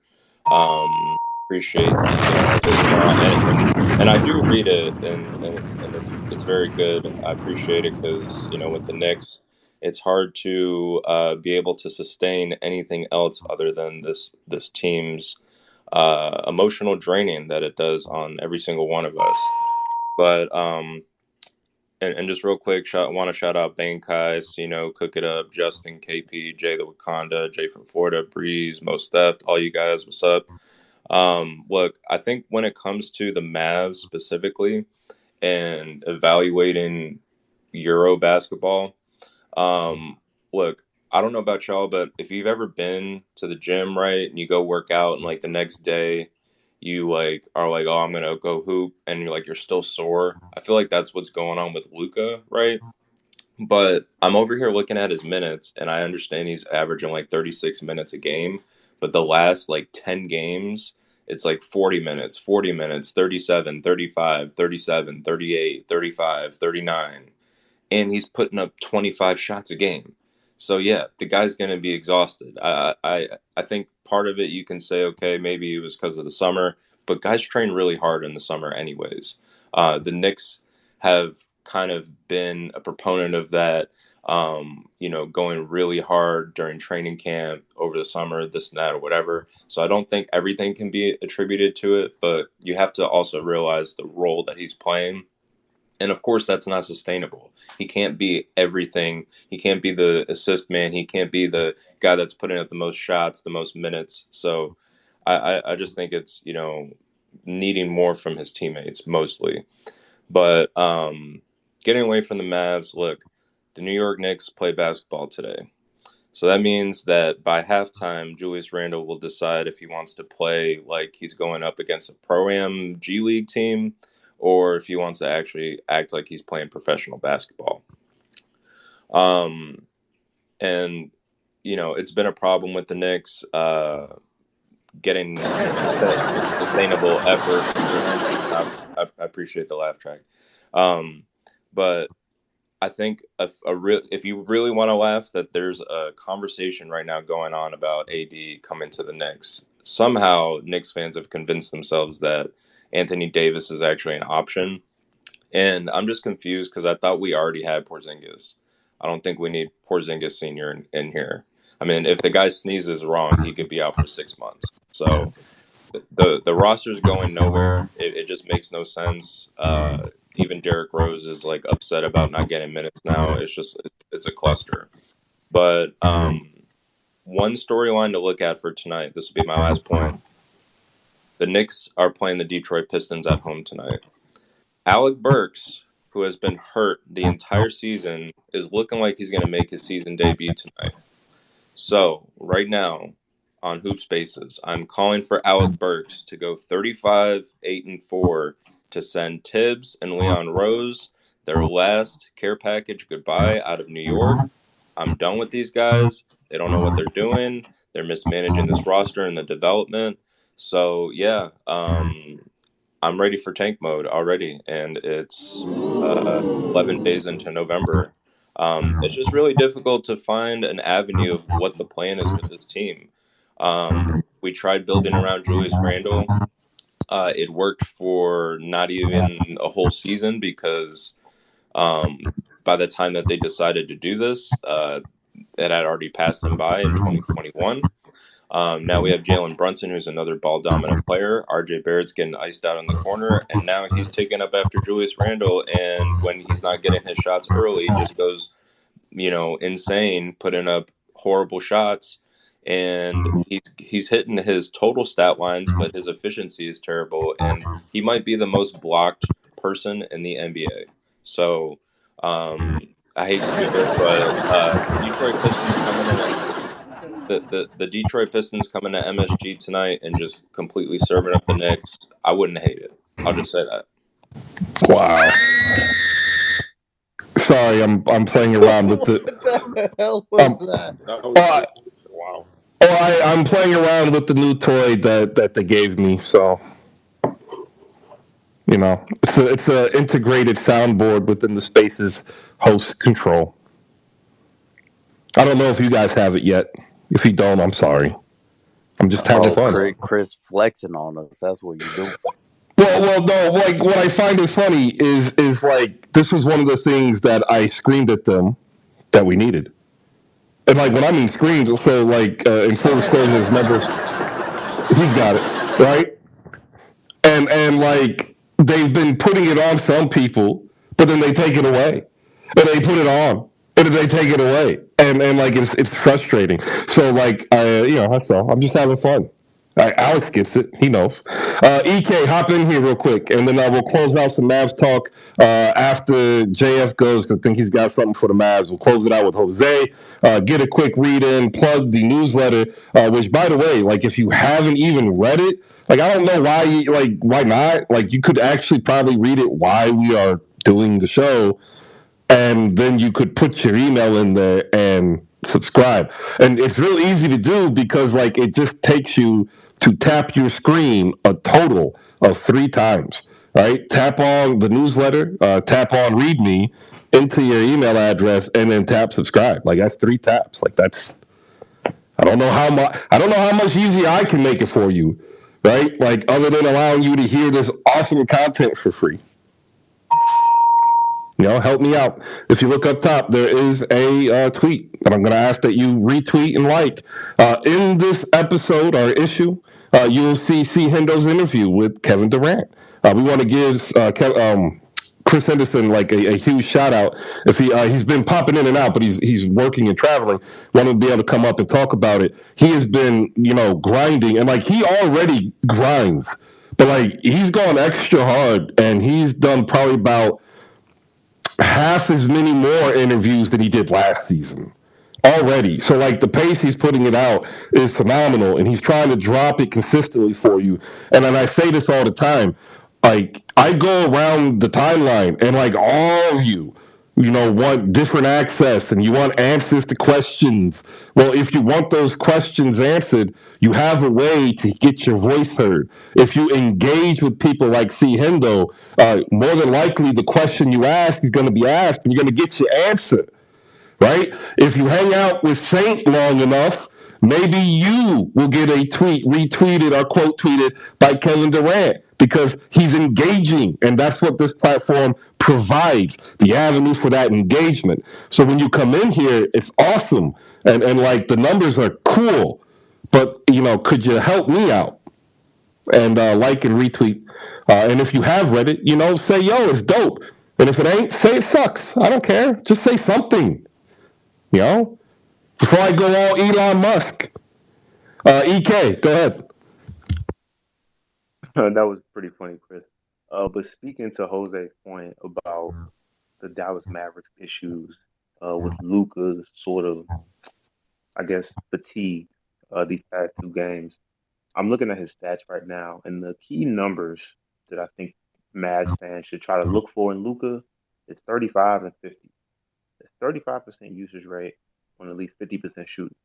Now, I know that's extremely high, but from the looks of it, I don't think the front office and the coaching staff is going to do any changing as far as schematics or as far as personnel.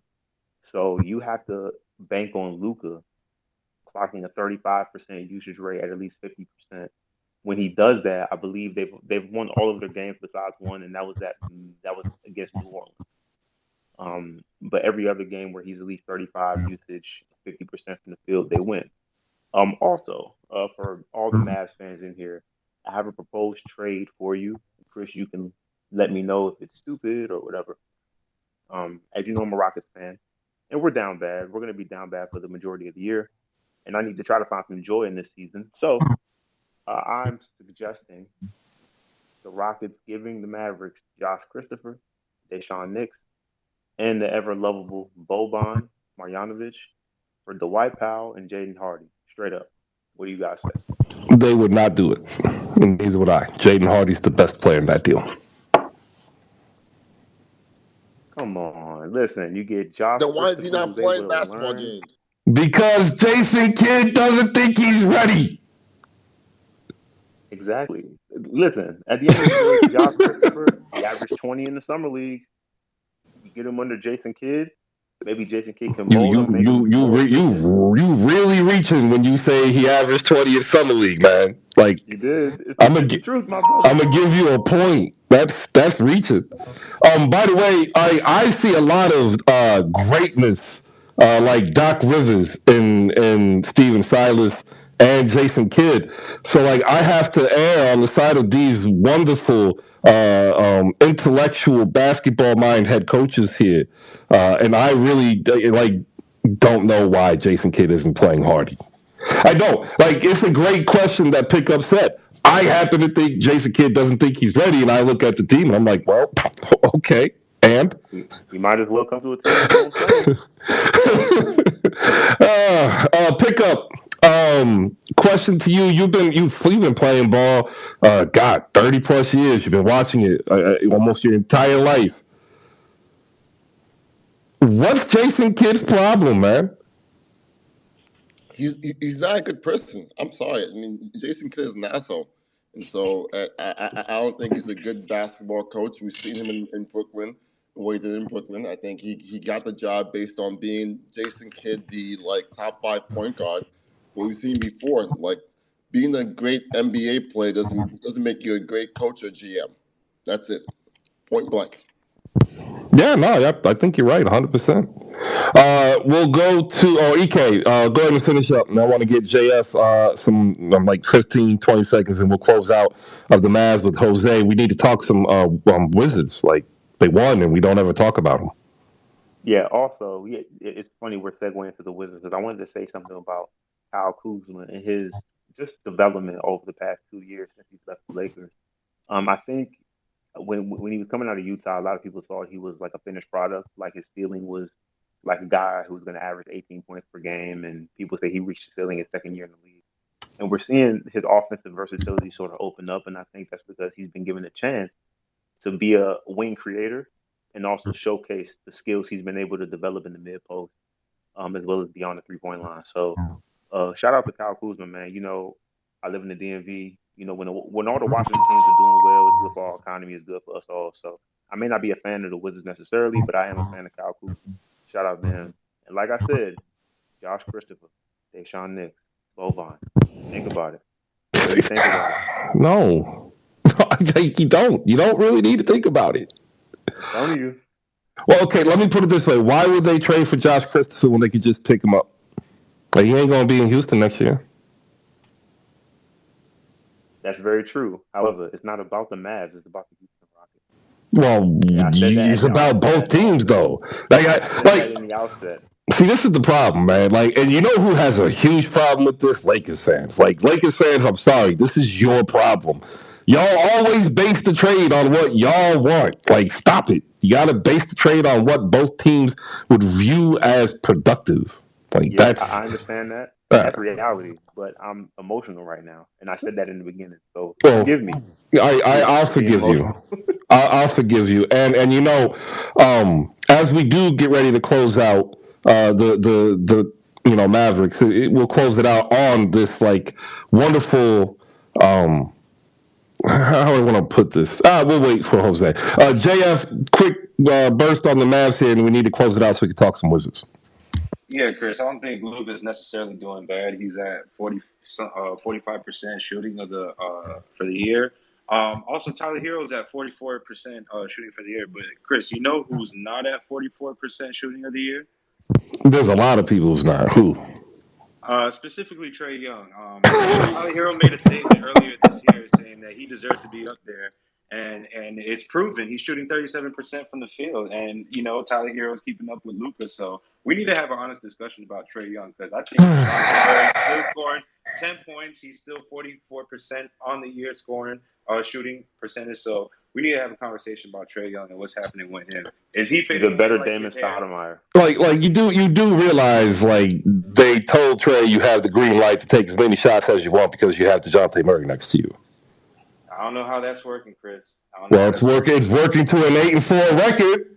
That's all that matters. Jose, go ahead, man. Give us your final take here on the Mavs as we go ahead and pack up the funeral. I'd rather not speak over the music, but this is your show.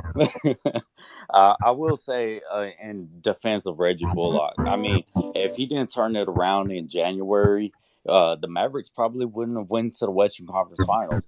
I think Reggie Bullock, in terms of what he provides defensively, is sometimes the misunderstanding of what Reggie Bullock is as a player. I mean, he's guarding probably the second best player every night on the opposing team. And even though I cringe at the statements of Theo Pinson saying everybody has a role, blah, blah, blah, these NBA Twitter fans, they don't understand.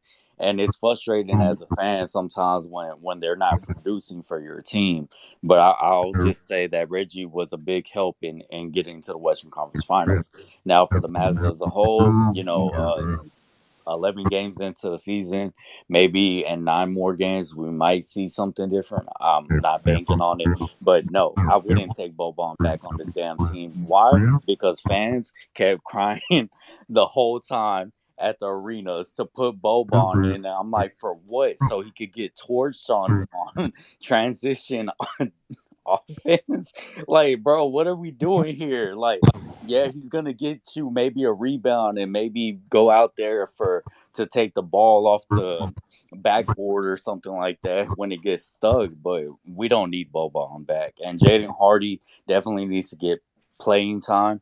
I've been saying it like since we've been losing to the Washington Wizards and the Orlando Magic. You're down 3 minutes, and Jason Kidd is still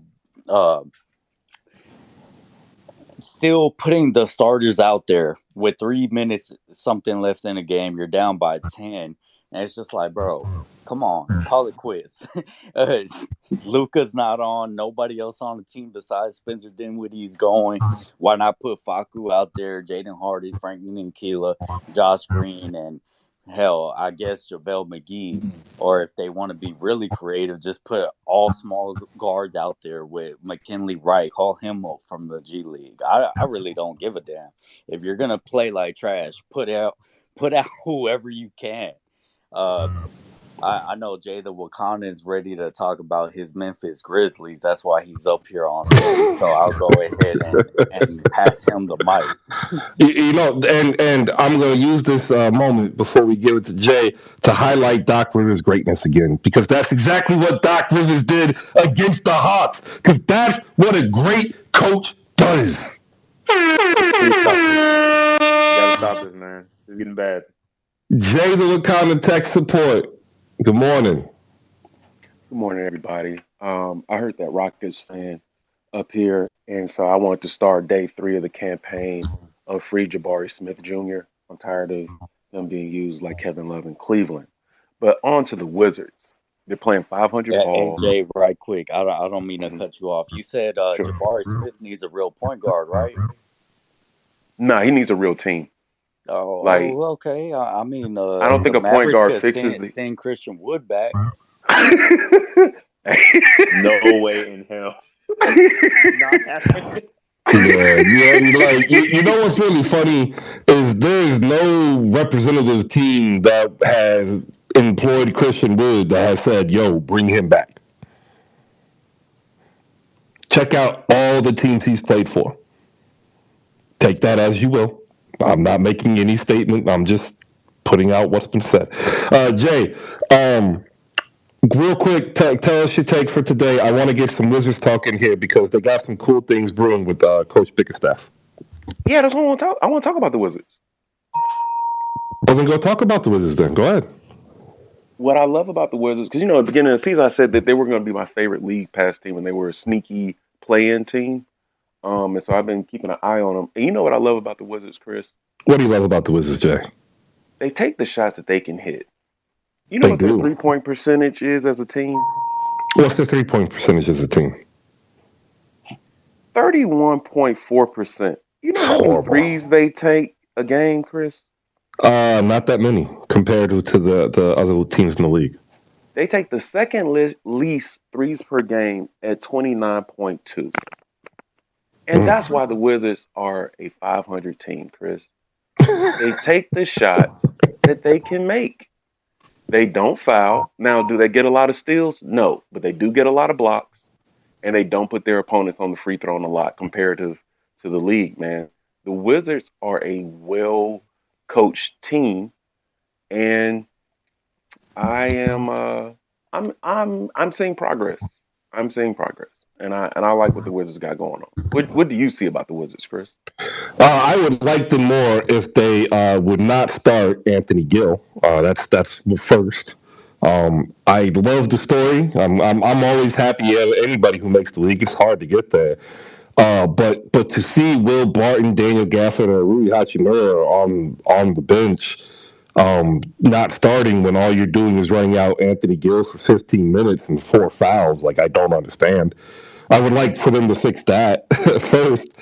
And Morris, I mean, it doesn't really matter what he does because the offense runs in Beal's hand. But he's not having the season that I think they thought. And I think with that being 500, the Wizards are a dangerous team.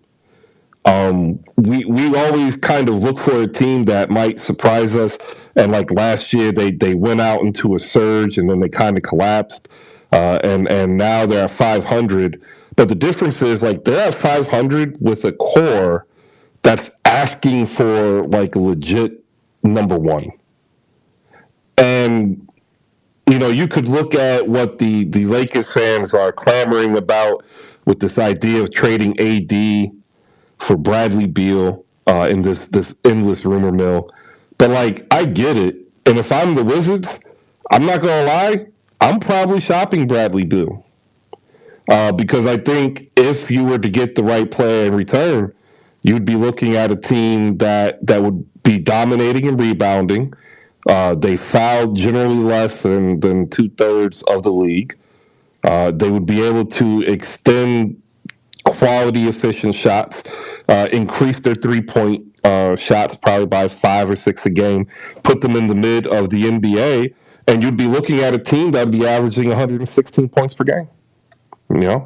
That it would be a dangerous team. Do I think that's going to happen? Absolutely not, because they're the Washington Wizards. And because there's a no-trade clause. He can waive it. That's the key word. He can. Yeah, he can. He can waive it. I mean, Russell Westbrook had a no-trade clause. He got traded twice. True. Chris, let me ask you this. If you're the GM of the Wizards, right, and the Wizards don't own their first-round pick, the Knicks own it, right? So they can't tank of their own accord. But they do have pieces a la Kyle Kuzma that could fetch 1 or 2 firsts. Rui Hachimura that could fetch a first, maybe from a playoff team that needs a big wing. What do you do? Or do you say, well, this team is 500, they're a piece away. Do you try to find another way to get shooting on a team that desperately needs it? Tommy Shepard is stuck. There's nothing he can do about it, and he understands it. Otherwise, they already would have blown up the team. They don't have the representative pieces without getting rid of the players like Kuzma or Hachimura to get that piece. And if they trade Kuzma to get that piece, then they actually have to then go out and get another piece. And that's the problem with the Wizards is KP isn't going to be that piece. I think they knew that, and I think they're very happy with what they're getting from Kristaps Porzingis. But he would have to be the piece to move, or Bradley Beal would have to be the piece to move, and Kristaps ends up being your second or third best player. So like it's like musical chairs where you have one chair for three dudes, and that's the problem. Because like if you watched the game last night, you cannot tell me that they shouldn't be featuring more Kyle Kuzma on offense, right? 36, 11, and 6 as the primary offensive option, led the team in assists. He had 4 turnovers, one that I don't blame him for, versus his starting point guard who could only play 19 minutes. Like, if you look at what he did last night, I think that's probably better than almost every game Bradley Beal's played this season. So, like, they're stuck. And if I'm Tommy Shepard, like, if you can't move off of that now ubiquitous contract in Bradley Beal because he doesn't want to be traded, then you have to play the game of being competitive and thinking that maybe you could be the Dallas Mavericks led by a Dirk Nowitzki-esque type performance. It's depressing. Good question. Well, if you mind, I just have one question about the Bradley Beal situation. Did anyone really think that was going to pan out? What do you mean by pan out? Well, I mean, I just thought that, like, him getting the bag in Washington was, like, a little sus to begin with. Like, don't you want to, like, go to, like, a more competitive team, I guess? I don't know. It just seemed like to me that when he re-signed, it was a bag grab. And that it didn't feel like it was, like, the right move for the franchise. And I don't know. Nick Tate, Well, he could have gone to a winning team and he wanted to be a hot boy or something like that, you know? Nah, that's not it. No, it's I can no what he knows what happened. What I'm talking about. He knows what I'm talking about. Okay, go ahead, Jay. Sorry. No, from Bill's standpoint, you can lock down $250 million before the lockout, right? From the Wizards standpoint, you lock down the salary. That's a max deal now, but with the new CBA and the TV money rolling in, that Bradley Beal contract will be the contract that the Knicks, I'm using the example, I'm not saying this will happen, but if the Knicks want to get off the Randall, the Fournier, and another bad contract, they could go get Bradley Beal to kind of clear their cap space and nourish the 3 first-rounders they got once they fire Tibbs. Or if the Sacramento Kings wanted to restart, they could trade. You know what I'm saying? So from the Wizards standpoint, knowing that they don't have a lot of picks, the Bradley Beal contract is the contract that once it's an expiring or teams want to get out of a couple of bad contracts jail and get an all-star performer, Bradley Beal is that guy. Now, whether that happens remains to be seen, but I think that's what the Wizards were thinking. So I'm it's looking, a movable contract going forward. I'm looking at the player rater that I use, and currently, factoring the amount of games he's played, he is 92nd. Both Kristaps Porzingis, who also hasn't played every game, and Kyle Kuzma are rated ahead of him currently. And like that's really hilarious because when you look at his production, he ain't doing bad. You know, like he's up there with 21 points, 6 assists, 4 boards on 52% shooting, 33 all numbers rounded on threes, 92% from the free throw line. So like if he comes back and he's healthy, like you have to ask yourself, could he be that number one? Because that's what he wants to be. And if he can, then maybe the Wizards, their ceiling might be lower than the Boston Celtics. But if everybody's healthy, you got a puncher's chance, right? And like unfortunately, I think Tommy Shepard understood that and he acted accordingly. I expect them to kind of be buyers. I see Rui Hachimura being gone. I see probably Vernon Carey gone, one of Kispert Vija gone, and possibly even Will Barton if they need to move him to get a point guard. Because I think that's who they're missing. And if they get a decent point guard, say, well, originally I was thinking Mike Conley, but that ain't going to happen any longer. But if I don't even think there's a point guard available. So, yeah, that's tough. Let me get Ben in here. Ben, what's up, man? Our Sixers lost, and they lost in such a great fashion. I've been telling the wonderful listeners that if you look in the fourth quarter, that was actually coaching greatness, trying to build chemistry, right? Team cohesion, get the offense going at a base level of understanding, and then he brings in the younger players, seeing, because he is a great coach now, seeing that they needed an energy adjustment, brings in the young guys. They fight until the end. They get to a 5-point game. I was asked why then did they bring Embiid in with a minute and fourth to go, and it was because they needed to extend the game. Nobody in the league can extend the game like Embiid, get him to the free throw line. But it was a horrible loss. It was a horrible loss, but there was great parts of that loss. Your thoughts of that, and anything else you want to add into our discussion? Yeah, couple of things. Yeah, I think it's a bad loss. I don't really love the Murray gives them defense there. I noticed like he's a great defender, and on a team that doesn't really have good one-on-one defenders, the Hawks. So he really helps them out. They're definitely a lot better with him. You could see that. But yeah, it's hard. It's hard because like Harden's out. I think what I'm noticing is Maxey's struggling with Harden now. I think he'll get out of it. I think it'll be a good lesson for him. Positives. The comeback was actually like kind of nice in a way. It just showed that we do have talent on the bench, especially defensively. But yeah, they've got to figure it out. It's like I hate to do the fire the docs thing because I don't think it's always on the coach. But with this unit, and I know our second best player is out, James Harden, but like with this unit, I'm wondering if they would get, kind of like a Boston. Would they rally around a new coach? Is my point. Like, because the talent's there. Like, they've got an MVP favorite. They've got Judge seems to be back. So it's more like I'm wondering if a new coach would help. Just like psychologically. Let me ask you this question. Who's their backup point guard? Tyrese Maxey. No, he's starting. He's no longer the backup point guard. He is starting. It's Shake Milton. I mean, the backup point guard is a problem. And do you think Shake Milton is a backup point guard, or you think he's a combo guard being forced to play point guard off the bench? He's a combo guard. I mean, Melton is an upgrade. Like, the thing about the Sixers is they look a lot better.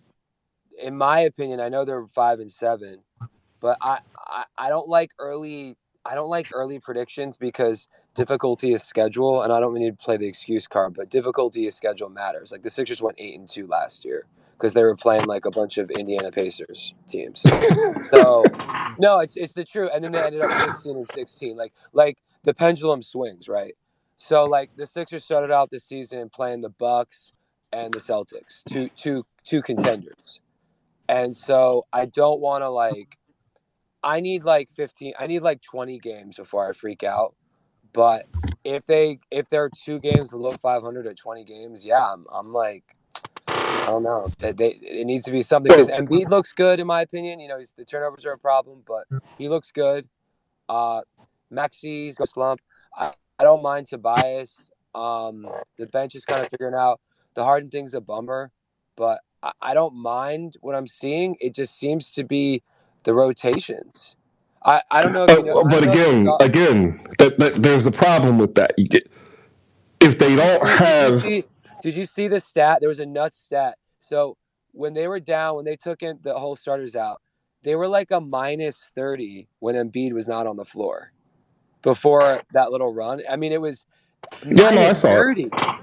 Like, But okay, so real quick, because you're falling into the trap of just pure negative thinking about the team, and I want to pull you out there, right? You say the rotations are bad, right? And my question is, why do the Sixers lose all offensive momentum the moment that either Embiid or Harden is not on the floor? And your answer is, well, the rotations are bad. Well, who controls the production of the second unit? Right, it's primarily the backup guard, the lead guard off the bench, and our lead guard off the bench is Shake Milton or DeAnthony Melton. And I love DeAnthony, but neither one of these are point guards or combo guards who can run an effective offense. honestly, they should run Tobias. He's probably our best option. I'm not even kidding. He probably I've already said that. Like, I don't mind Tobias coming off the bench if you're going to make him point forward Tobias, because you know what? No offense, but he's better than Shake.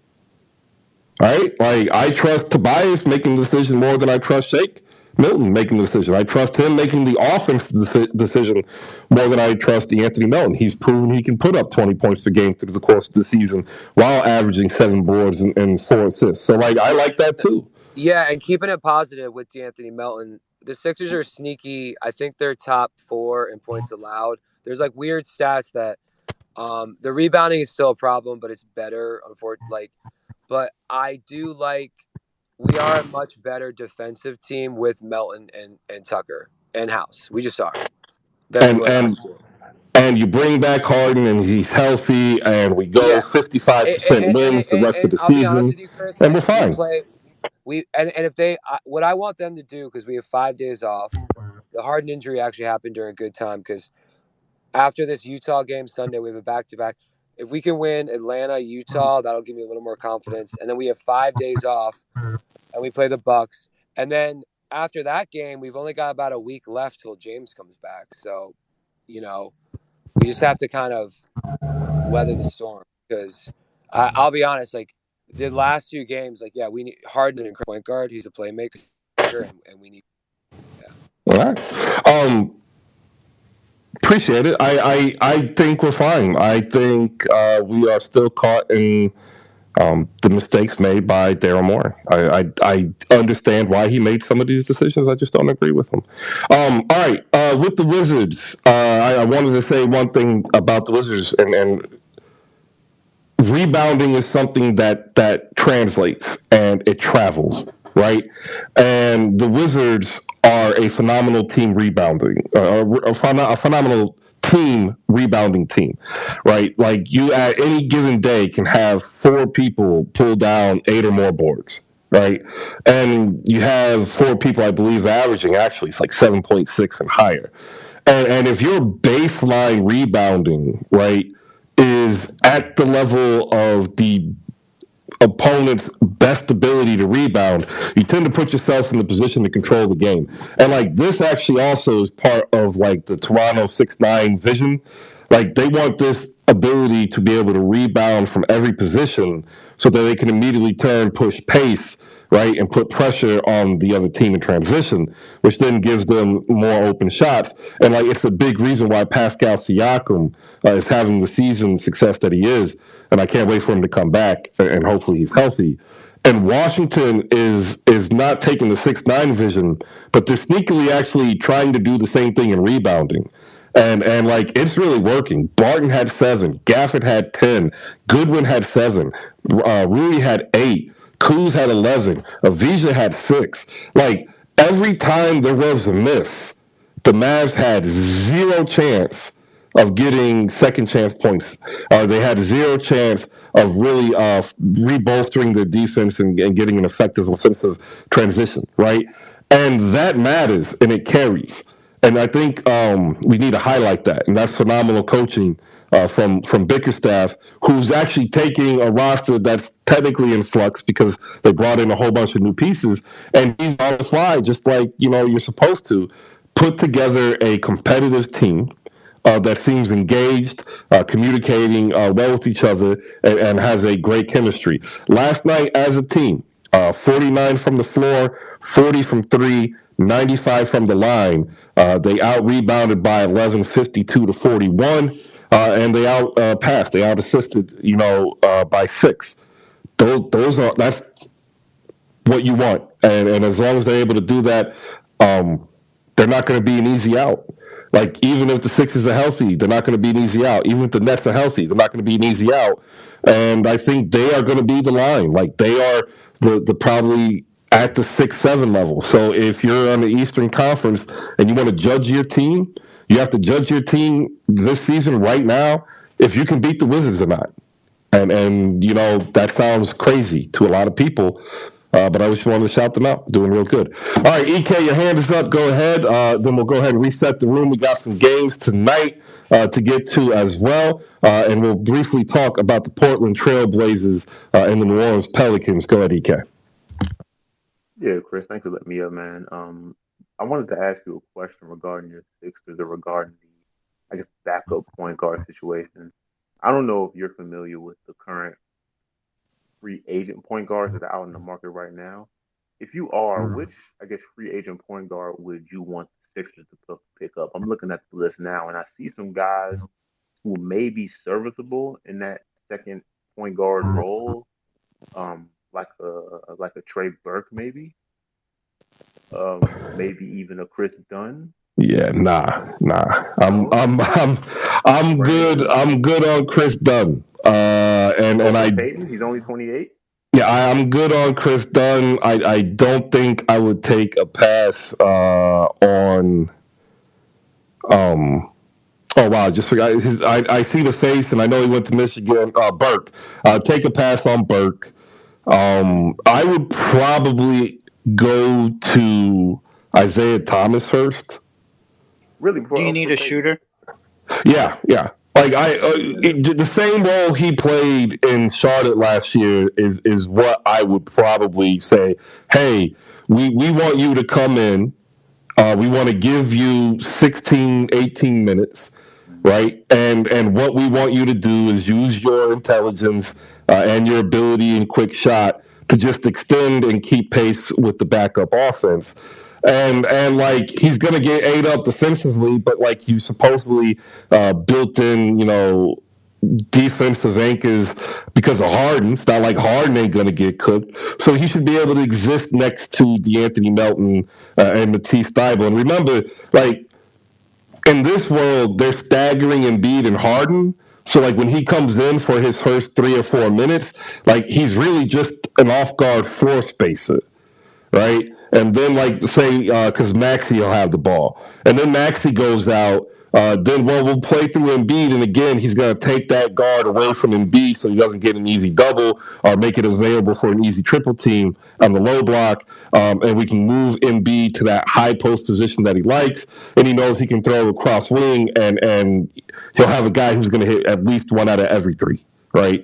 If they couldn't do that, there really isn't a point guard out on the market currently that would work, and I think we would have to end up being honest and get a trade, right? Like, the last one you could probably say would be DJ Augustine, but like, he's 35 and he's 6 foot nothing.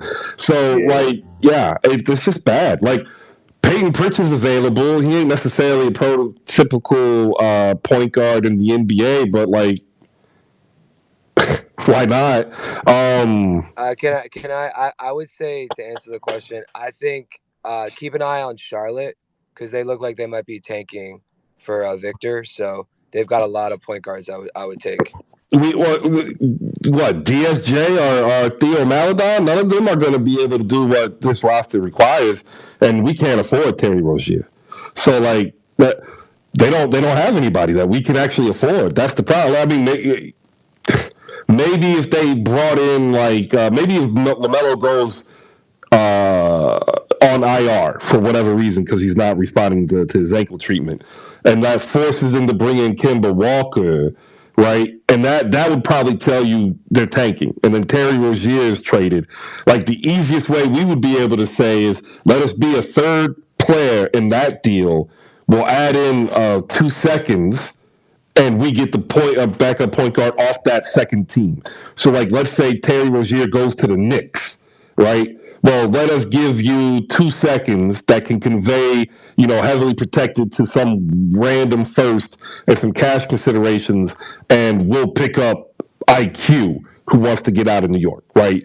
Or maybe we pick up, let's say, Raul Neto from Cleveland because he's cut once Ricky Rubio comes back. Like, it's real thin out there, guys. Like, I'm sorry. And without that backup point guard, we're not going to be competitive because our second unit's just going to suck.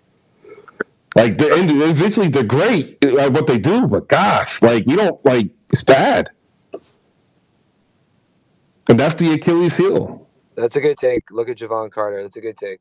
Because Javon, look what the Bucks, they've got backup guards. And Javon Carter was laughed out of Brooklyn.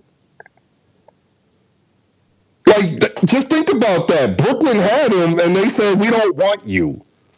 Like, they picked 2 other dudes, one who's not in the league. Actually, both of them right now aren't in the league. And Javon just put up 36 and 12. Yeah, Dennis Smith Jr. was the guy I was thinking about, Chris, when I was talking about. Yeah. But, I mean, like, he's... Is he? Like, he doesn't shoot well. Like, that's the problem. We need someone who can shoot. He's like... so frustrating, man. Frustrating to know... And then, like, for me, like, what really makes it frustrating is, like, I know the DeAnthony Melton move was Doc, right?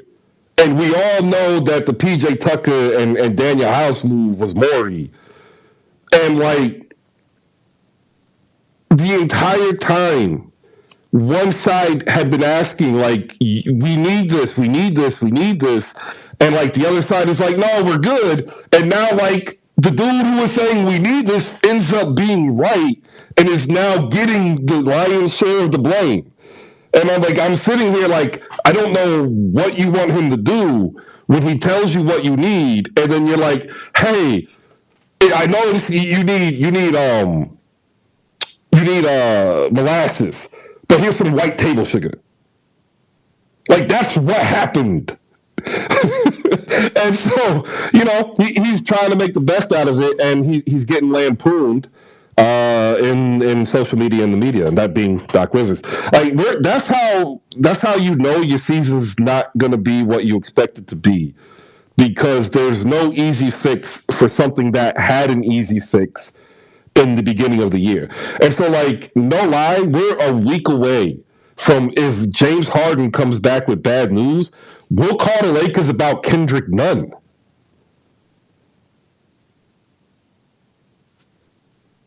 Am I wrong?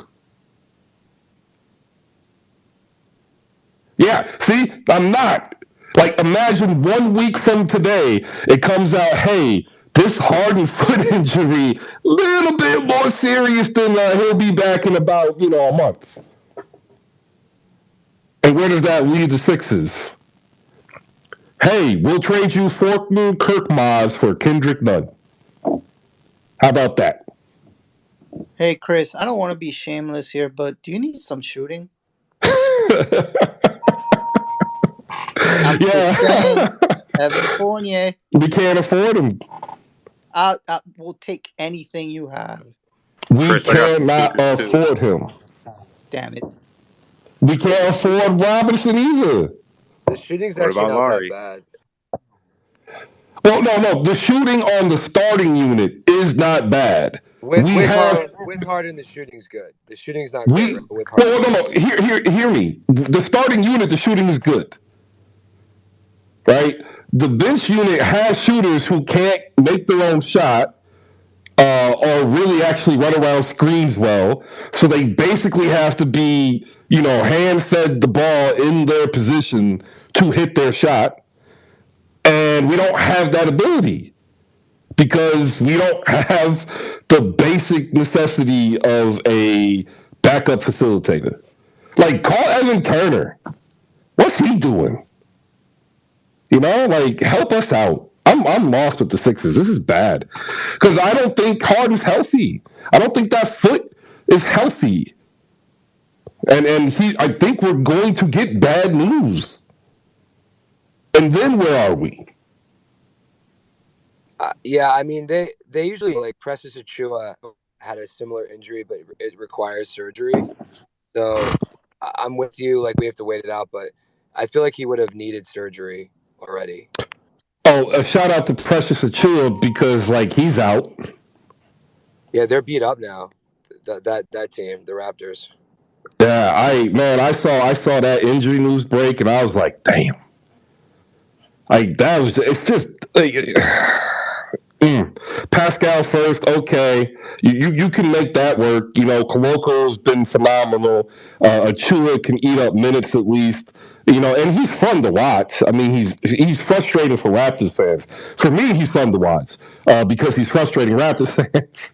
Like it's the same thing with the Heat. I loved watching Achua. But anyway, yeah, that kind of is wonky. And then like Barnes isn't healthy. Like I don't know if it's like just soreness from the ankle perspective or like what, but he doesn't look necessarily healthy. Fred VanVleet just comes back, you know, from injury, and like the most consistent player, I believe, from health standpoint, is Gary Trent. And like I love what they have done, and like I would hate for it to fall apart because of injury. That's all. Jay Lucano, what you got, man? Yeah, man. It sounds like they should let TJ recommend shoes. Like all these foot and ankle issues, like that's the issue. They should let TJ recommend shoes. You know That's what's going on. what? That is what's up, and you, the listener down below, can actually find out more about the proper way to select a shoe. Like I did not know. Like there's ways to select shoes. No idea. I just went in, tried it on, and you can even find out more information on the kickback, which you can follow TJ Kiesel. She's up here now. Just hit the Avi, shoot a follow, and you'll see the space pop up, and go on in. She has phenomenal guests that come through too, and they talk everything about this wonderful culture that is sneakerhead or sneaker fandom. Like, what do you guys call it? I think like sneakerhead is old, right? But then like I'm old, so what do I know? Anybody? All right, none of y'all helping me out. I'm too broke to do it. So for me, it's sneakerheads. But that's what my issue is. What do you All call right. what? Oh, don't worry about it, Bankai. You're fine. 106.95. Trailblazers over the Pelicans. 9-3, half a game out of first in the West, behind the Utah Jazz. This is the lineup they started. This is how you know if you are a fan of the Heat, the Sixers, the Nets, or any of these other myriad teams with big names that you are in trouble. Justice Winslow, Drew Eubanks, Jeremy Grant, Josh Hart, and Anthony Simons. Yep. Justice Winslow played 38 minutes, shot 3 for 12, and somehow the Portland Trailblazers managed a double-digit victory over the vaunted, young, athletic, super deep, next team up in the West, New Orleans Pelicans, who started Zion Williamson, Brandon Ingram, Herb Jones, Jonas Valanciunas, and C.J. McCollum. They started the starting five that Pelicans fans in the beginning of the season said, you better watch out for us because we can win the championship, and they got housed. Because if you watch the game, that starting unit Portland put out smoked the starting unit New Orleans put out. And it wasn't even close. They just smoked them, and especially in the third quarter, that Portland defense like locked up everybody. The only person who could make a shot was Zion Williamson, so they started sending him to the line where he went 10 for 15. Buy or sell Portland is a legit Western Conference contender. Jay the Wakanda Tech Support, go ahead. I definitely buy Portland. I mean, because Dame was putting up all NBA numbers with a hernia, and now he don't have a hernia, so that just has to make him better. Plus, his legs are rested. Um, I'm curious about whether or not Zion's offense offsets the defensive issues that they have with him in the lineup. And it's not just Zion, to be fair. I mean, CJ hasn't been playing great on defensive end either. But I'm wondering, is that just too much for that starting lineup to overcome. And it seems like Brandon Ingram doesn't quite know when to attack when CJ or Zion have it going. But nah, the Blazers are for real. I just think they're one more big wing away and another big away from being taken seriously as like dark horse finals contenders. But it would shock me if they got to the second round because Dame is that good, and Shaden Sharp has surprised me. Yo, they did this without Nurkic or Lillard. Yeah, that's what I'm saying. That's a sign of a good team, and you know, I think Chauncey deserves some flowers for that. Man, that's rough. That is rough. I don't want to give him his flowers, man. Anybody else want to hop up in here? Buy or sell Portland Trailblazers? Go ahead, Eka. Yeah, I'm gonna. Oh, Oh, All right, okay. somebody go. Y'all go. I'm definitely buying the Portland Trailblazers. They're for real. Looking at the fact that Dame has only played 7 games. In the 7 games he played, he's averaging like 29 a game.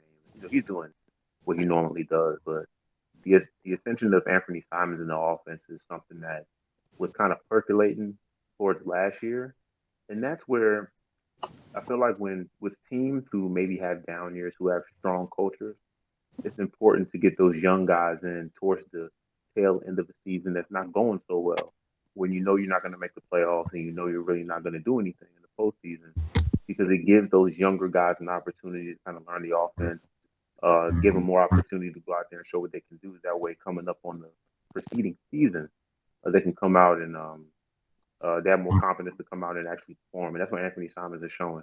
Then you got Jeremy Grant, who over the last 3 years has been like a career renaissance for him. He's averaging 19. He's got 2 game winners this year. And then you got Yusuf. You know, he's averaging the quietest 13 and 11 in the league. I feel like nobody really talks about him at all. And I think a lot of that has to do with his past injury issues and not necessarily being available, and also because of the depth that the Portland Trailblazers team has. I feel like he gets overlooked for guys like Josh Sharp, Josh Hart, Shaden Sharp, Justin Winslow, guys like that, Trendon Watford, who I really, really like. But yeah, man, this Portland team is definitely for real. I really, really like them a lot. Props to Chauncey. JF, go ahead. Yeah, I'm selling this Portland team, Chris, and I got a couple of reasons. First of all, Justice Winslow. Don't let this fool you, okay? Because if Damian Lillard goes down, that's your starting point guard, and that's not a good look. As you can clearly saw the first game against the Heat, when he went down, what did Justice Winslow do when he was basically running the helm? Not that much. I mean, yeah, shouts out to Anthony Simons and shouts out to Sterling Sharp, but I don't like Shaden Sharp. Sterling Shaden, Sharp was a sorry, receiver. brain fart. But yeah, I don't trust them because once they go against a physical team, like let's just look at who they played. You got to go against a physical team when you hit playoffs.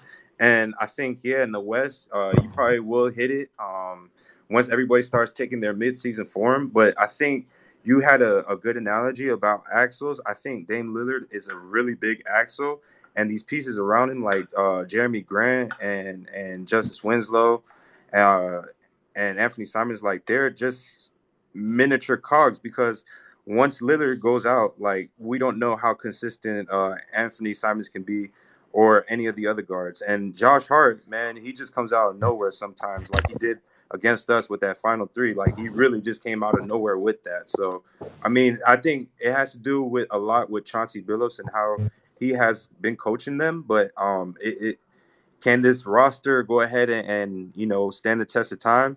I don't think so, because I think when you go against a team that does have a good coach and they do have good players, it's going to be tough on them. And I don't know if Dame can answer that call, but so far they have answered that call, and we're one for one with them on the season. So I'm not buying them. I got to wait until like at least after All-Star break.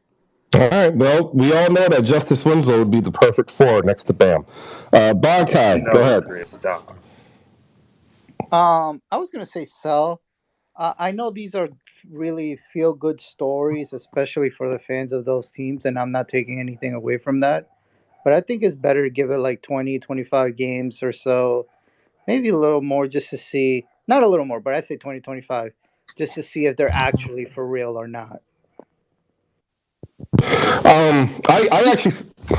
Just because I'm sorry, Chris. Just because we've seen like stuff like this happen in the past, and I always take like the Wizards as an example last season. Like you start off hot, and a lot of teams are trying to figure themselves out. Mainly the good teams at times with new pieces, and then you have these teams that creep up and just out of nowhere start off on fire, and then later on they just completely fall off or halfway fall off. Yeah, I think it comes down to if Dame's healthy, but I will say this. They have a very sneaky defensive team centered around Jeremy Grant and Josh Hart. They put those two on the best players, and they didn't bring in Trendon Watford, who I think is going to end up turning into like another Jeremy Grant, maybe even better. And Nasir Little, who's healthy, is actually being very productive. And I think what ends up happening is like teams get lulled into 3-minute spurts where they're just ineffective offensively because like Billups throws out this wonky Justice Winslow, Grant Hart, Eubanks, and Watford or Little lineup, and like just to muck it up, and then tend to end up out rebounding their opponent in that frame. And then, like individually playing the pass lanes, like Jeremy Grant and Josh Hart are good for 4 steals a game, essentially. So if you build that in there, it's a tough play. And the one thing that I do hesitate though, that even if you throw in Nurkic in there, they aren't an elite rebounding team. They have to rely on the long rebound and team rebounding concept because they don't have two players that like dominate the boards in a way that I would say like. I mean, I would take Scotty Barnes, Pascal Siakam. I would take definitely Gobert and Cat. I would take Keldon Johnson and Jakob Poeltl, Embiid and Tucker. Even the Lakers, I think, out rebound them at the 4 and 5 because it's LeBron and AD, and that's going to end up being a struggle for them once they get to the playoffs, I think. All right, it's 12:30. I want to say thank you to everybody who's popped in here. I'm gonna hit this button here so I can take some time. We're brought to you by SlamGoods.com. Head over to SlamGoods.com. Use promo code HoopSpaces and save 15% on your entire purchase site wide. If you haven't seen it yet, I was on the Dime with Josh Rodriguez. Shout out to Josh Rodriguez. And you'll see my mantle above the fireplace, and you'll see exactly what it is I'm talking about.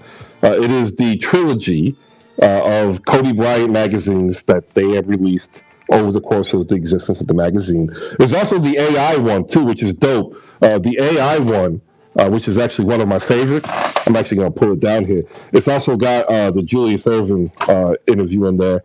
And they actually talk about the history of Rucker Park. And if you've never been there, put that on your bucket list when you go to New York.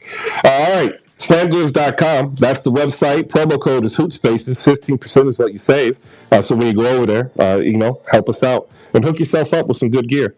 I want to give a good shout out down below to Iman Adan of Yahoo Sports Canada Basketball News and the Dishes and Dimes podcast, one of the best podcasts on rotation. And also, the ads are back in the Dunktails. Ladies and gentlemen, if you don't know, that is a man with no name, Snotty Drippin, and JP, the host and truth teller, one of the funniest podcasts that you could have. I was on there last season. I'm going to start putting the links up in the newsletter and here in the space as well. And I say, if you have a podcast and you want your podcast link put into the newsletter, just reach out to me and we'll see what we can do to just help maybe get eyes on. And I do want to say, if you have yet to sign up for the newsletter, I don't know why, 153 people have done so, and actually 155, and I've only lost 2. So, I think that's a good metric. I don't know exactly what it means yet. So, think about subscribing and appreciate it. And if you have subscribed, I have a friend. His name's Deshaun Tate, and he says, tell a friend, tell a friend. Tell your grandmother, tell your baby mama, just get people and tell them. So help us out, help us grow on this journey so we can help continue to bring the coverage that you feel is missing, because it's missing. I mean, just look at League Pass. It's so disappointing. All right, ladies and gentlemen, we have basketball tonight. We've got a full slate of games, so we'll go over that real quick. We also are here to answer your questions. I have literally watched now at least the offensive possessions of every game this season, and I'm going to tell you that's going to start trending down as we get closer to the holidays, because it is a very hard grind. And to do it without being compensated is also a hard grind. And with the holidays coming up, I need to make sure that I can get out there and make a little bit of extra money so that I can get some presents for my son. So we are going to be bringing in a couple of other voices with the newsletter to help me write out. We'll probably reach out and we'll talk about it and try to get that up and running before Christmas.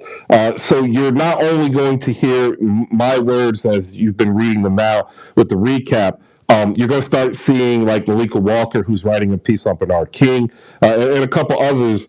And then like that'll allow me also to do some regular writing because I'm not gonna lie, man. After I sit down and do 8 of these recaps, like that's it. I'm good. I'm done. Like wait till tomorrow. But then tomorrow never comes because I have to keep doing because I want it to be daily. Anyway, tonight Denver Boston on NBA TV 7 p.m. Phoenix at Orlando 7 p.m. And I tell you what, they might have won being Phoenix without Chris Paul. I don't think they can sustain that without Chris Paul. And I don't know if Chris Paul is going to be healthy like James Harden. Like that heel soreness, like that can stay. That can stay for a while. And if that's the case, like that might actually be a better indication of what he was going through early in the season when a lot of people said it was Father Time. Now I think if you go back and you look back, you can say, you know what, maybe he wasn't 100%. Tonight, 7 p.m., they face the Bol Bol Express.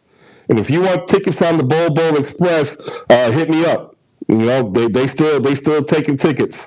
I got a direct line to Stephen Cameron of the Not So Magic Pod about the Bol Bol Express, 7 p.m. 7:30, Detroit and New York. 2 teams heading in the same direction. And I tell you what, people are pulling their hair out. I thought Detroit was going to be one of the better League Pass watches.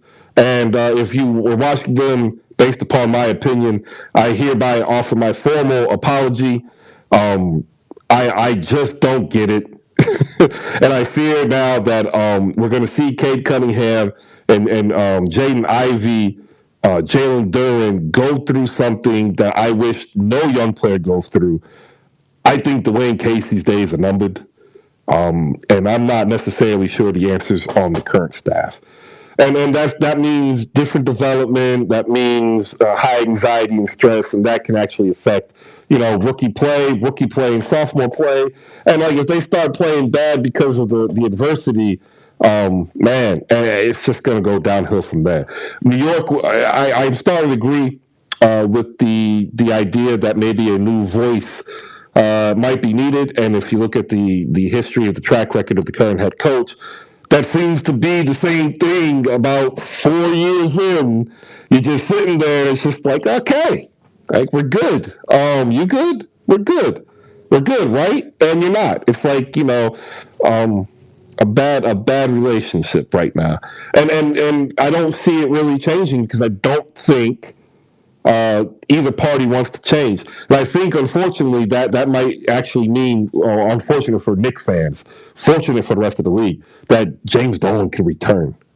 And I don't know about y'all. I'm ready for it. Toronto at Oklahoma City. Toronto is going to scout out Shai Gilgeous-Alexander to decide once and for all how they are going to trade for SGA to bring him to Toronto to team him up with Fred VanVleet, Barnes, and Pascal Siakam so that Toronto can do it again and shock the world, but this time keep a young player. I think that is exactly what every Toronto Raptor fan wants to happen, and I'm not going to put it behind it. I think it could happen. Oklahoma City's loaded with talent, y'all, and they're going to want to take the best offer. And if Toronto can get an offer that Sam Presti likes, well, we could probably see SGA in Toronto. And then I'm starting to buy more and more into that idea now as Toronto being a hub as a third party in a trade, because they have a lot of good pieces that aren't getting a lot of playing time. Like right now, no lie, Chris Boucher would help 10 teams immediately, and they would not miss him because they could throw Thaddeus Young out there for 15 minutes and this dude that they picked in the second round named Christian Coloco. So like literally, Chris Boucher's cool, but he don't need to be there. And if they could send him to get, let's say, a protected first-round pick that they know is going to fall somewhere between 22 and 30, that's just another first-round pick to go, hey, Sam Presti, I've got these 2 young players, and I can give you a package of 3 picks, 2 unprotected, 1 protected, because, it's coming from another team. And, what do you say? I don't think Sam turns that away. And I could see a deafening lineup of Fred VanVleet threes, Shai Gilgeous drives, and defense for days with both SGA and Scotty Barnes and OG Anunoby playing 2 through 4, wreaking havoc. And then you have Pascal Siakam cleaning it up in the fourth quarter. I like that. Milwaukee at San Antonio. I don't think a lot of us will watch it. I'm interested in Trey Jones' development. I also want to see Keldon Johnson continue to develop. I think the Spurs will be also moving Jakob Poeltl, and I do think they'll get a first round. I don't think they'll get 2 first rounds. And I would like to offer the services of one of the Philadelphia 76ers to seriously think about bringing in Jakob Poeltl because we could use the help. We could use the help. Minnesota and Memphis. That is ESPN 9:30. I don't know what's going on in Minnesota beyond the fact that I think Ant is right, and he's just handling it as he does. They play soft because they can't get in the post, and it's an optics issue. Gobert's not a post player. Right? We understand that. Cat doesn't want to be in the post. And then so what happens is you got this black hole in the middle, which is what Donovan Mitchell is complaining of, and with no point guard able to get him, as a runner, because D'Lo's not a point guard. He's a combo guard who scores and passes. And it makes it a perimeter-centric offense without an elite perimeter scorer. And you end up getting Ant with his hands on the shoulder at the wing saying, I'm not going to take part in it. Memphis looks great. Ja and Desmond Bane are making an argument for the best backcourt duo in the league. And I can't wait to see Tripp back. And I do think Memphis actually walks away with an easy win. Golden State and Cleveland, this is going to be a hell of a game. This is as close to a must-win. I love using that cliche that Golden State can have. They don't look good. They don't look good at all. In fact, the only 2 players that look good, Steph Curry and Andrew Wiggins. And if they keep losing, they're going to have a hole that they're going to have to dig out. And to be honest, I don't know if they're going to be able to do it. Sacramento and Los Angeles, 10:30. I think we are all here to celebrate the parity in basketball.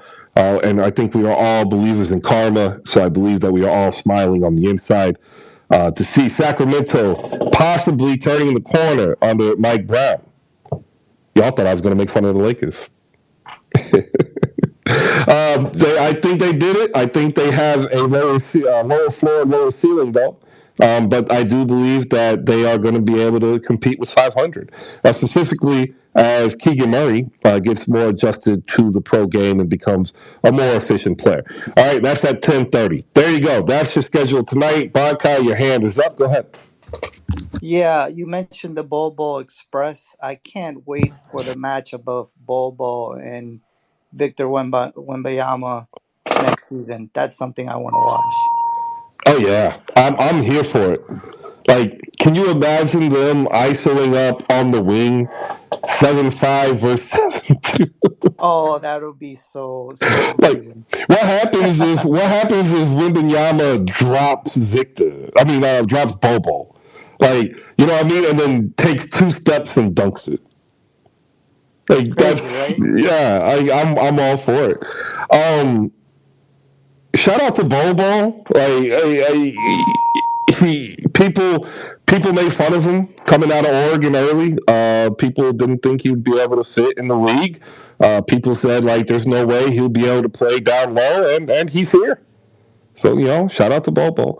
All right, that's what I have here. We'll go around the room. We'll get everybody's final take. Micah, we'll start with you. Go ahead.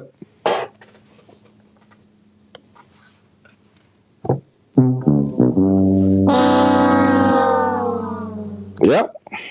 You definitely got the record for the week, man. Not gonna lie. You really like doing this. I got it, don't I?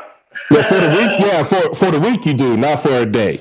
For the week Not for a day? Who's got it for a day? 808s and snack breaks. He got 6 in one day. The most he had in a week was 10. You are now at 11.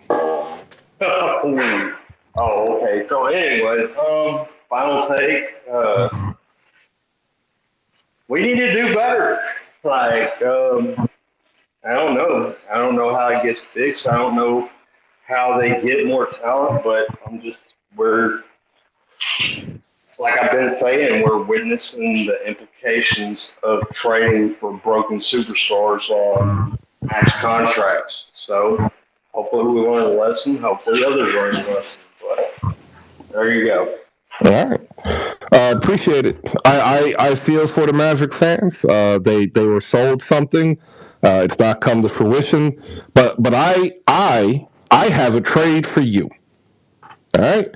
I will send you Forkman, Kirkmaz, and Mr. Springer, and you send back Maxi Kleber. How about that? You'll get a shooter, and you'll get another young guard that you can pair up with Jaden Hardy in the G League to help build up the experience and give Luka Doncic some help off the bench by the trade deadline. And you don't have to worry about having a redundant big because Maxi somehow has turned himself into Dwight Powell. And we can use Maxi to just sit in the corner like he does for y'all and occasionally hit a three. Boom. Right. Who is the guy? Korkmaz? Yes, Korkmaz. Yeah, I haven't watched any of his tape. Does he actually move to get himself open, or is he just standing there? Just Google Korkmaz and check out the YouTube highlights. Make your own mind up. I'll probably do it. All right, appreciate it. I'll check it out. There you go. Jake, final take of the day. You say Jay or Jake? Jake. That's not me. Yeah, bro. I'll tell you, man. Must be a long week for y'all. Like everybody's kind of off this Friday. You doing good? Look. Oh, okay. I was listening the whole time. I was on the treadmill doing some walking, so I didn't realize that I was up. My bad. Oh, it's okay. But yeah, I'm glad that you agree with the sentiments of New York needing a new direction. Everybody says that the fans can't commit to a true rebuild, and I feel like the fans have been asking for a true rebuild, this whole time. And it just goes to show that, skipping steps, trying to be, I'm trying to remember how Leon Rose says it. It's like developing while winning. It's not a thing. I love that, though. Yeah, it's just such a roundabout way of saying, like, we don't care about the development of the young players, and you can look at the minute distribution to solidify that. So, we'll see how it goes. The only problem is that the Knicks actually have enough talent on the roster to beat bad teams. So every time we get handled like we did against Brooklyn, we play one of these bad teams, and then Tibbs buys himself another 10 games. So, yeah, we'll see how it pans out, but yeah, definitely looking forward to seeing how everything kind of develops over time. All right. I want to shout out Jericho Sims. Do you want to know why I want to shout out Jericho Sims? I would love to know why. Because somehow between his draft process and last year and this year, he went from 7 foot to 6'9". Oh, wow. That's part of the player regression that I was talking about, Chris. He went from 7 foot to 6'9". Like, that is amazing. Maybe he got a haircut? I don't know. Amazing how that happened. Barkai, go ahead and follow up. What is your takes? I'm pretty sure it'll be Knicks related as you wait in agony and torment for your orange and blue, or blue and orange, however you say it.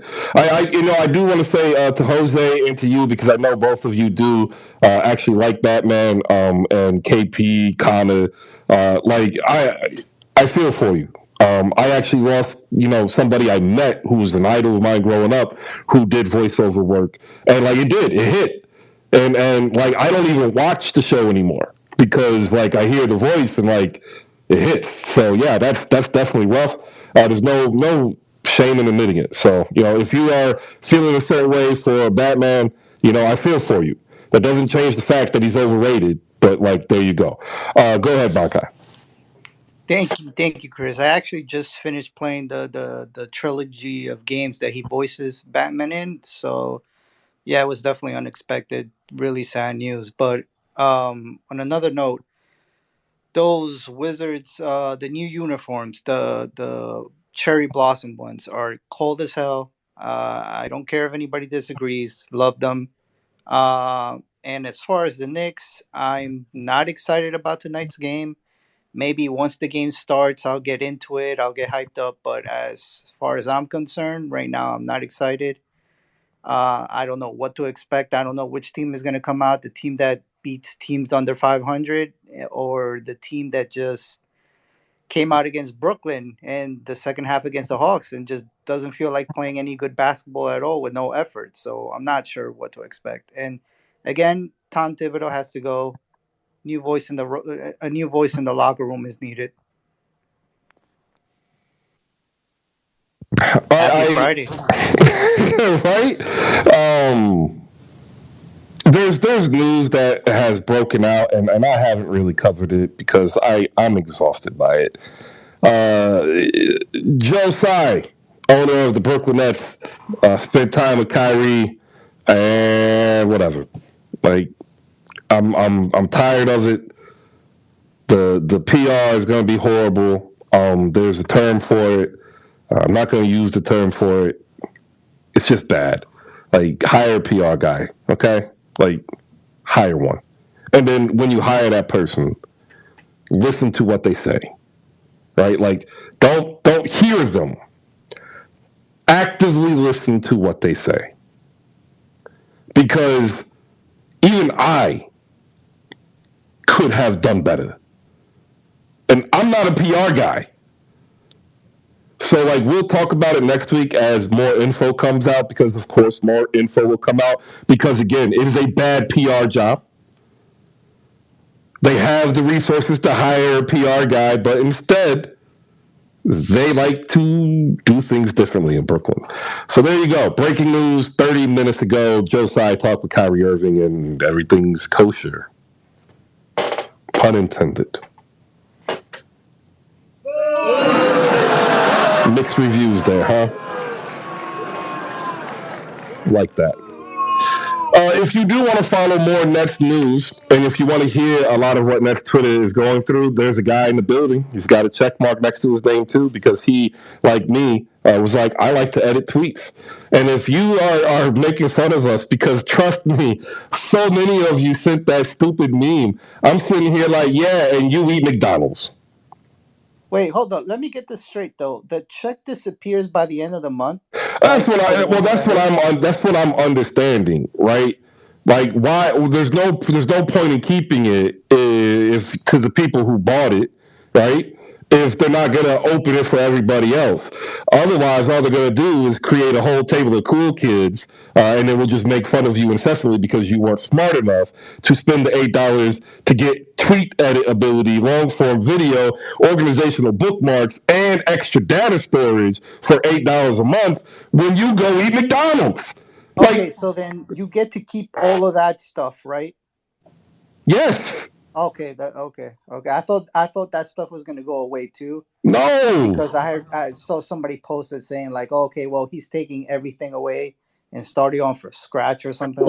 So if he takes it all away, then the issue is I'll be proven right, because then he's going to come back and he's going to make this microtransactional existence, and everybody's going to cry and complain, and I'm going to say, but you spend money on VC for 2K, or you spend money on a season pass for Call of Duty or Modern Warfare. Like, I actually told, and you guys have now heard my voice for almost 2 years, and like, I rarely curse, right? Like, I am a very consistent individual, but I'm having this offline conversation with a Musk fanboy and an anti-Musker, and like, I literally had to tell, like, I actually yelled over the phone, "Shut the F up." Like, just stop, because neither one of you are going to convince each other of anything, and neither one of you are right. Like, this is a cash cow. How do you know that? The former chief financial officer basically said in court, "Yo, Twitter's worth 120 billion a year, minimum." But because the founder was more altruistic and wanted an open source type of existence, they never went the route that like LinkedIn went, where you pay for extras. And so Elon purchased it in inflated value because he did it himself. But like, unless he actively chooses to want to default on a $44 million investment, because that's what he would be doing if Twitter were to burn to the ground, is he's defaulting on $44 billion, right? He sees a path forward to make it a modern marketplace like Disney Plus, Paramount Plus, Netflix. Like, you already live in this world, and we were spoiled because Jack Dorsey and then the people who followed him didn't do what every other business was trying to do, which is turn a profit. So, like, I think if he does take it away, Barkai, it'll come back. But then if you want to edit tweets, it's 99 cents a month. That's what I would do. And by the way, Elon, if you listening, cut the check, homie. Like, just hire me. I will build you a media empire on this app. Not hard. I just don't have the resources. And when I tell people who do, they're like, "Man, that'd be really good, but intensive." And I'm like, "Well, yeah." Anyway, Saint is up here. Good morning, Saint. We're on the last take of the day. How you doing? I'm all right, man. Good morning, Chris. What's going on, everybody? Good news day. Actually, good news day for the Nets, and not even to get into it, like you said, save it for next week, because the whole handling of the Kyrie Irving situation has been atrocious from the beginning, which he does have a part in. But there was other good news. Utah looks really good after his ankle sprain. You saw TJ Warren out there practicing with a bunch of players and coaches. Ben Simmons is going to continue to come off the bench, which is what I wish they would have done from the beginning of the season with minutes restriction. Have that man work himself back. I'm a fan of that. So there was some other good news, but I'm looking forward to this weekend because I actually get to take my son to the Clipper net game. Got some tickets right behind the visitor bench.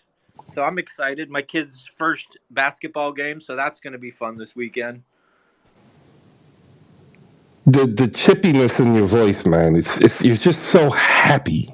Well, there could be another reason too. Maybe because I remember when Bankai and them were up here just destroying the Nets, and then maybe because we beat them. Even though we were like the Knicks couldn't even beat a destroyed down in the dumps Nets team, was kind of gave me some joy, just a little. I can hear the smile coming through the phone. Just a little. Jay the Wakanda tech support.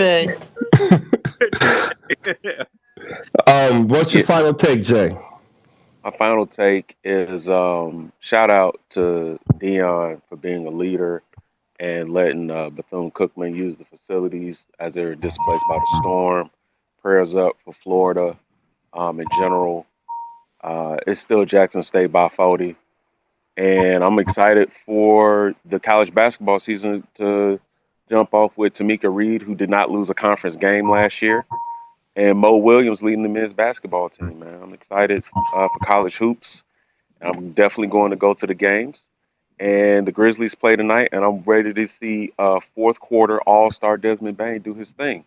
I told y'all last year if the Grizzlies are 50-win pace, Desmond Bain would be an All Star if he took another leap. That leap is here. You're welcome.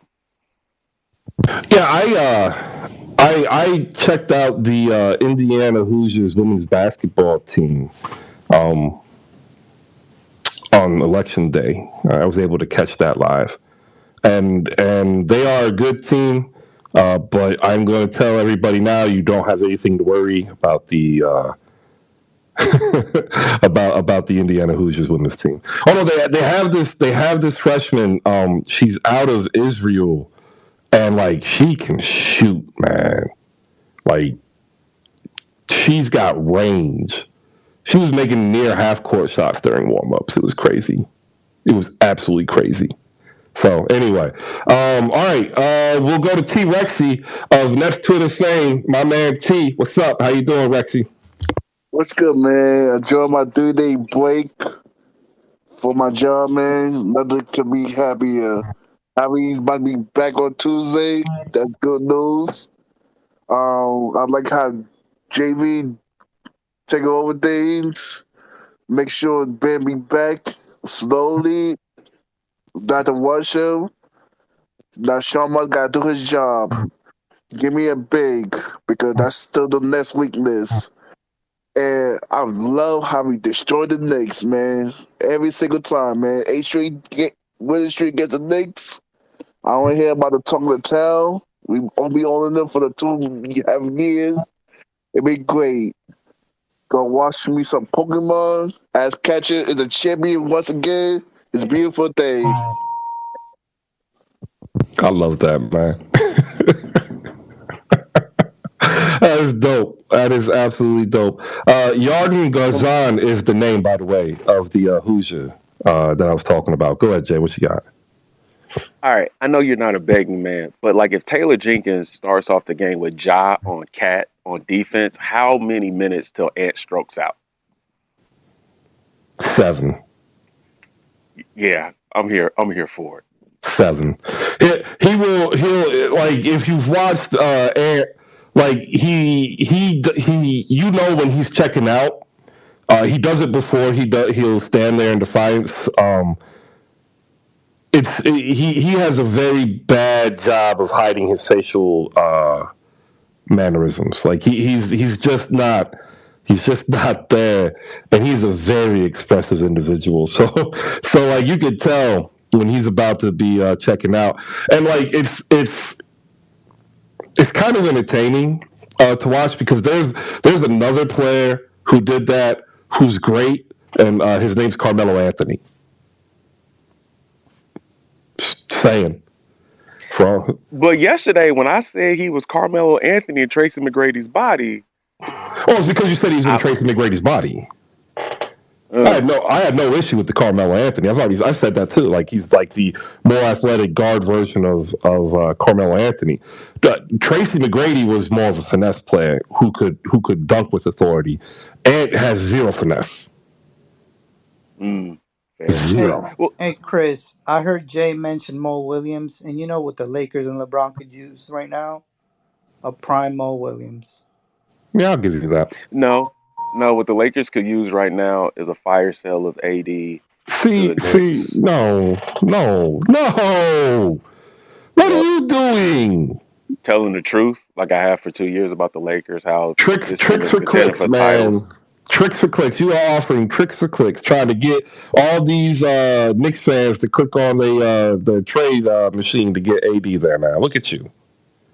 Yeah, man. Julius Randle, Evan Fournier, and Grimes. Let's go. Couple of picks. What are we talking about? That is nasty. That is absolutely nasty. Do that tomorrow. What you mean? All right, EK. Have you given your final take yet? No, sir. I was patiently waiting for everybody to give theirs. Wanted to echo the sentiments of regarding college basketball, in particular the women's division of college basketball.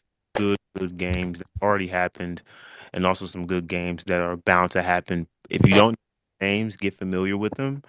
Obviously, most people out in here probably know Caitlin Clark from Iowa, Aaliyah Boston from South Carolina, and also AZ Fudd from UConn, along with a couple of other players that I have yet to name. I'll save that for a later time. But yeah, really excited for the college games to start up. Also, my Houston Rockets play New Orleans tomorrow evening. I'm not looking forward to it. I have a feeling that Zion is probably going to put 40. It won't be pretty. But other than that, everybody have a great weekend. And once again, happy Veterans Day to all of the people who served, especially the people in here who are beholden, admirable of a horrible head coach. Goodbye, everyone. Yeah, man, I feel bad for those people too. Thank God I have Doc Rivers, who's one of the top 15 greatest coaches of all time. And his name is Glenn. I'm sorry. Like, I see the graphic that's given out by the NBA, and it says greatest. Doesn't matter if it's Glenn or Doc, it's greatest. And that's all that matters. Just embrace the greatness, EK, and that greatness starts to actually rub off on you. Maryland Terrapins women's basketball is back tonight, where we will lose to South Carolina, 6 p.m. on ESPN2. R.B. Kevin Conley, voice of Batman. Yeah, I'm not making fun of Batman today. It's a rough day for fans of Batman, and I'm respectful of that. Like I said, I've lost an icon, and I want to be respectful. But Batman still is overrated, as is like God of War. Like, it's just bad. I literally broke it down without spilling any of the story. Like, it ruined the experience for somebody, which is why I never posted the tweet up here, because I understand, like, if I did that, you'll be mad. Jasmine wanted to come on up here. She raised her hand after I said the Maryland Terrapins will lose to South Carolina. That's nothing to do with it. I'm just saying, once again, that the 17th ranked Maryland Terrapins, who are 1-0, first in the Big Ten, play South Carolina tonight, ESPN2, 6 p.m. Just really trying to get eyes on, because I'm going to watch the game too. Jasmine, good afternoon, good morning. How you doing? Hi, everybody. I just wanted to say that before the South Carolina and Maryland game this evening at 6, the 2023 WNBA Draft Lottery takes place at 5:30 on ESPN2. So a lot of the your draft picks and people coming out of college are going to be headed to the WNBA draft soon, which takes place in April of 2023. So definitely tune in to see who are the top 4 picks of next year's draft. There you go. I am currently watching OU and SMU because it's the only live basketball on, and OU is smoking them. 85-64 if anybody's watching. If not, it's cool. But make sure you tune in tonight, 5:30 for the WNBA lottery, and then 6 p.m. To see if South Carolina can do it again. And like the killer part is Dawn Staley thinks that this team is better. That hurts my feelings. It really does. All right, I'm gonna hit this button. Happy Veterans Day, Chris. My fault. I forgot. Oh, you're fine. You're fine. I'm hitting this button, not playing the normal one, because I like to tell everybody when I'm right at times, and I was right. I started telling people the plan in Los Angeles was to go into 2023 with a clear cap sheet. Well, guess what happened? LeBron James is saying, I don't want to do that.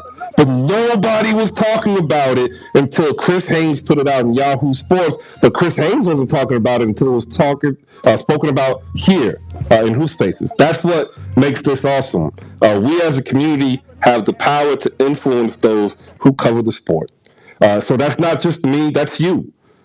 Anybody who has a voice, if you want your voice heard, participate in the discourse. That is what I will leave you with. That is what makes this experience what it is, and something that I am truly grateful to share with you each and every Monday through Friday, 10 a.m. Eastern Time, here on Twitter Spaces. Peace out. Now I'm going to hit the regular button. Put the music back on. By the way, the greatest intro song or theme song ever is the Boondocks. And if you don't like that, I've got all the time in the universe. It's the best one ever. No, DuckTales. Get out. That woo livens up every party, every room. Doesn't matter. That is disgusting, nasty behavior. And it's very infactual statement. Living in alternative facts, Jay Lucano of tech support. I still can't say 40 the way you can. I doubt I ever will. For whatever reason, I tried. The R still forms. I need to work on that. All right, back Monday morning, 10 a.m. Slamgoods.com. Head over there, pick up the Kobe trilogy. It's worth it. $30. It's $30. Pick it up, open it, and relive greatness. Like, that's really what I'm telling you to do. Use promo code HoopSpaces. You'll save yourself $4.50. Use that $4.50. Buy yourself a pint of frozen custard because it's better than ice cream. You're welcome. Peace out.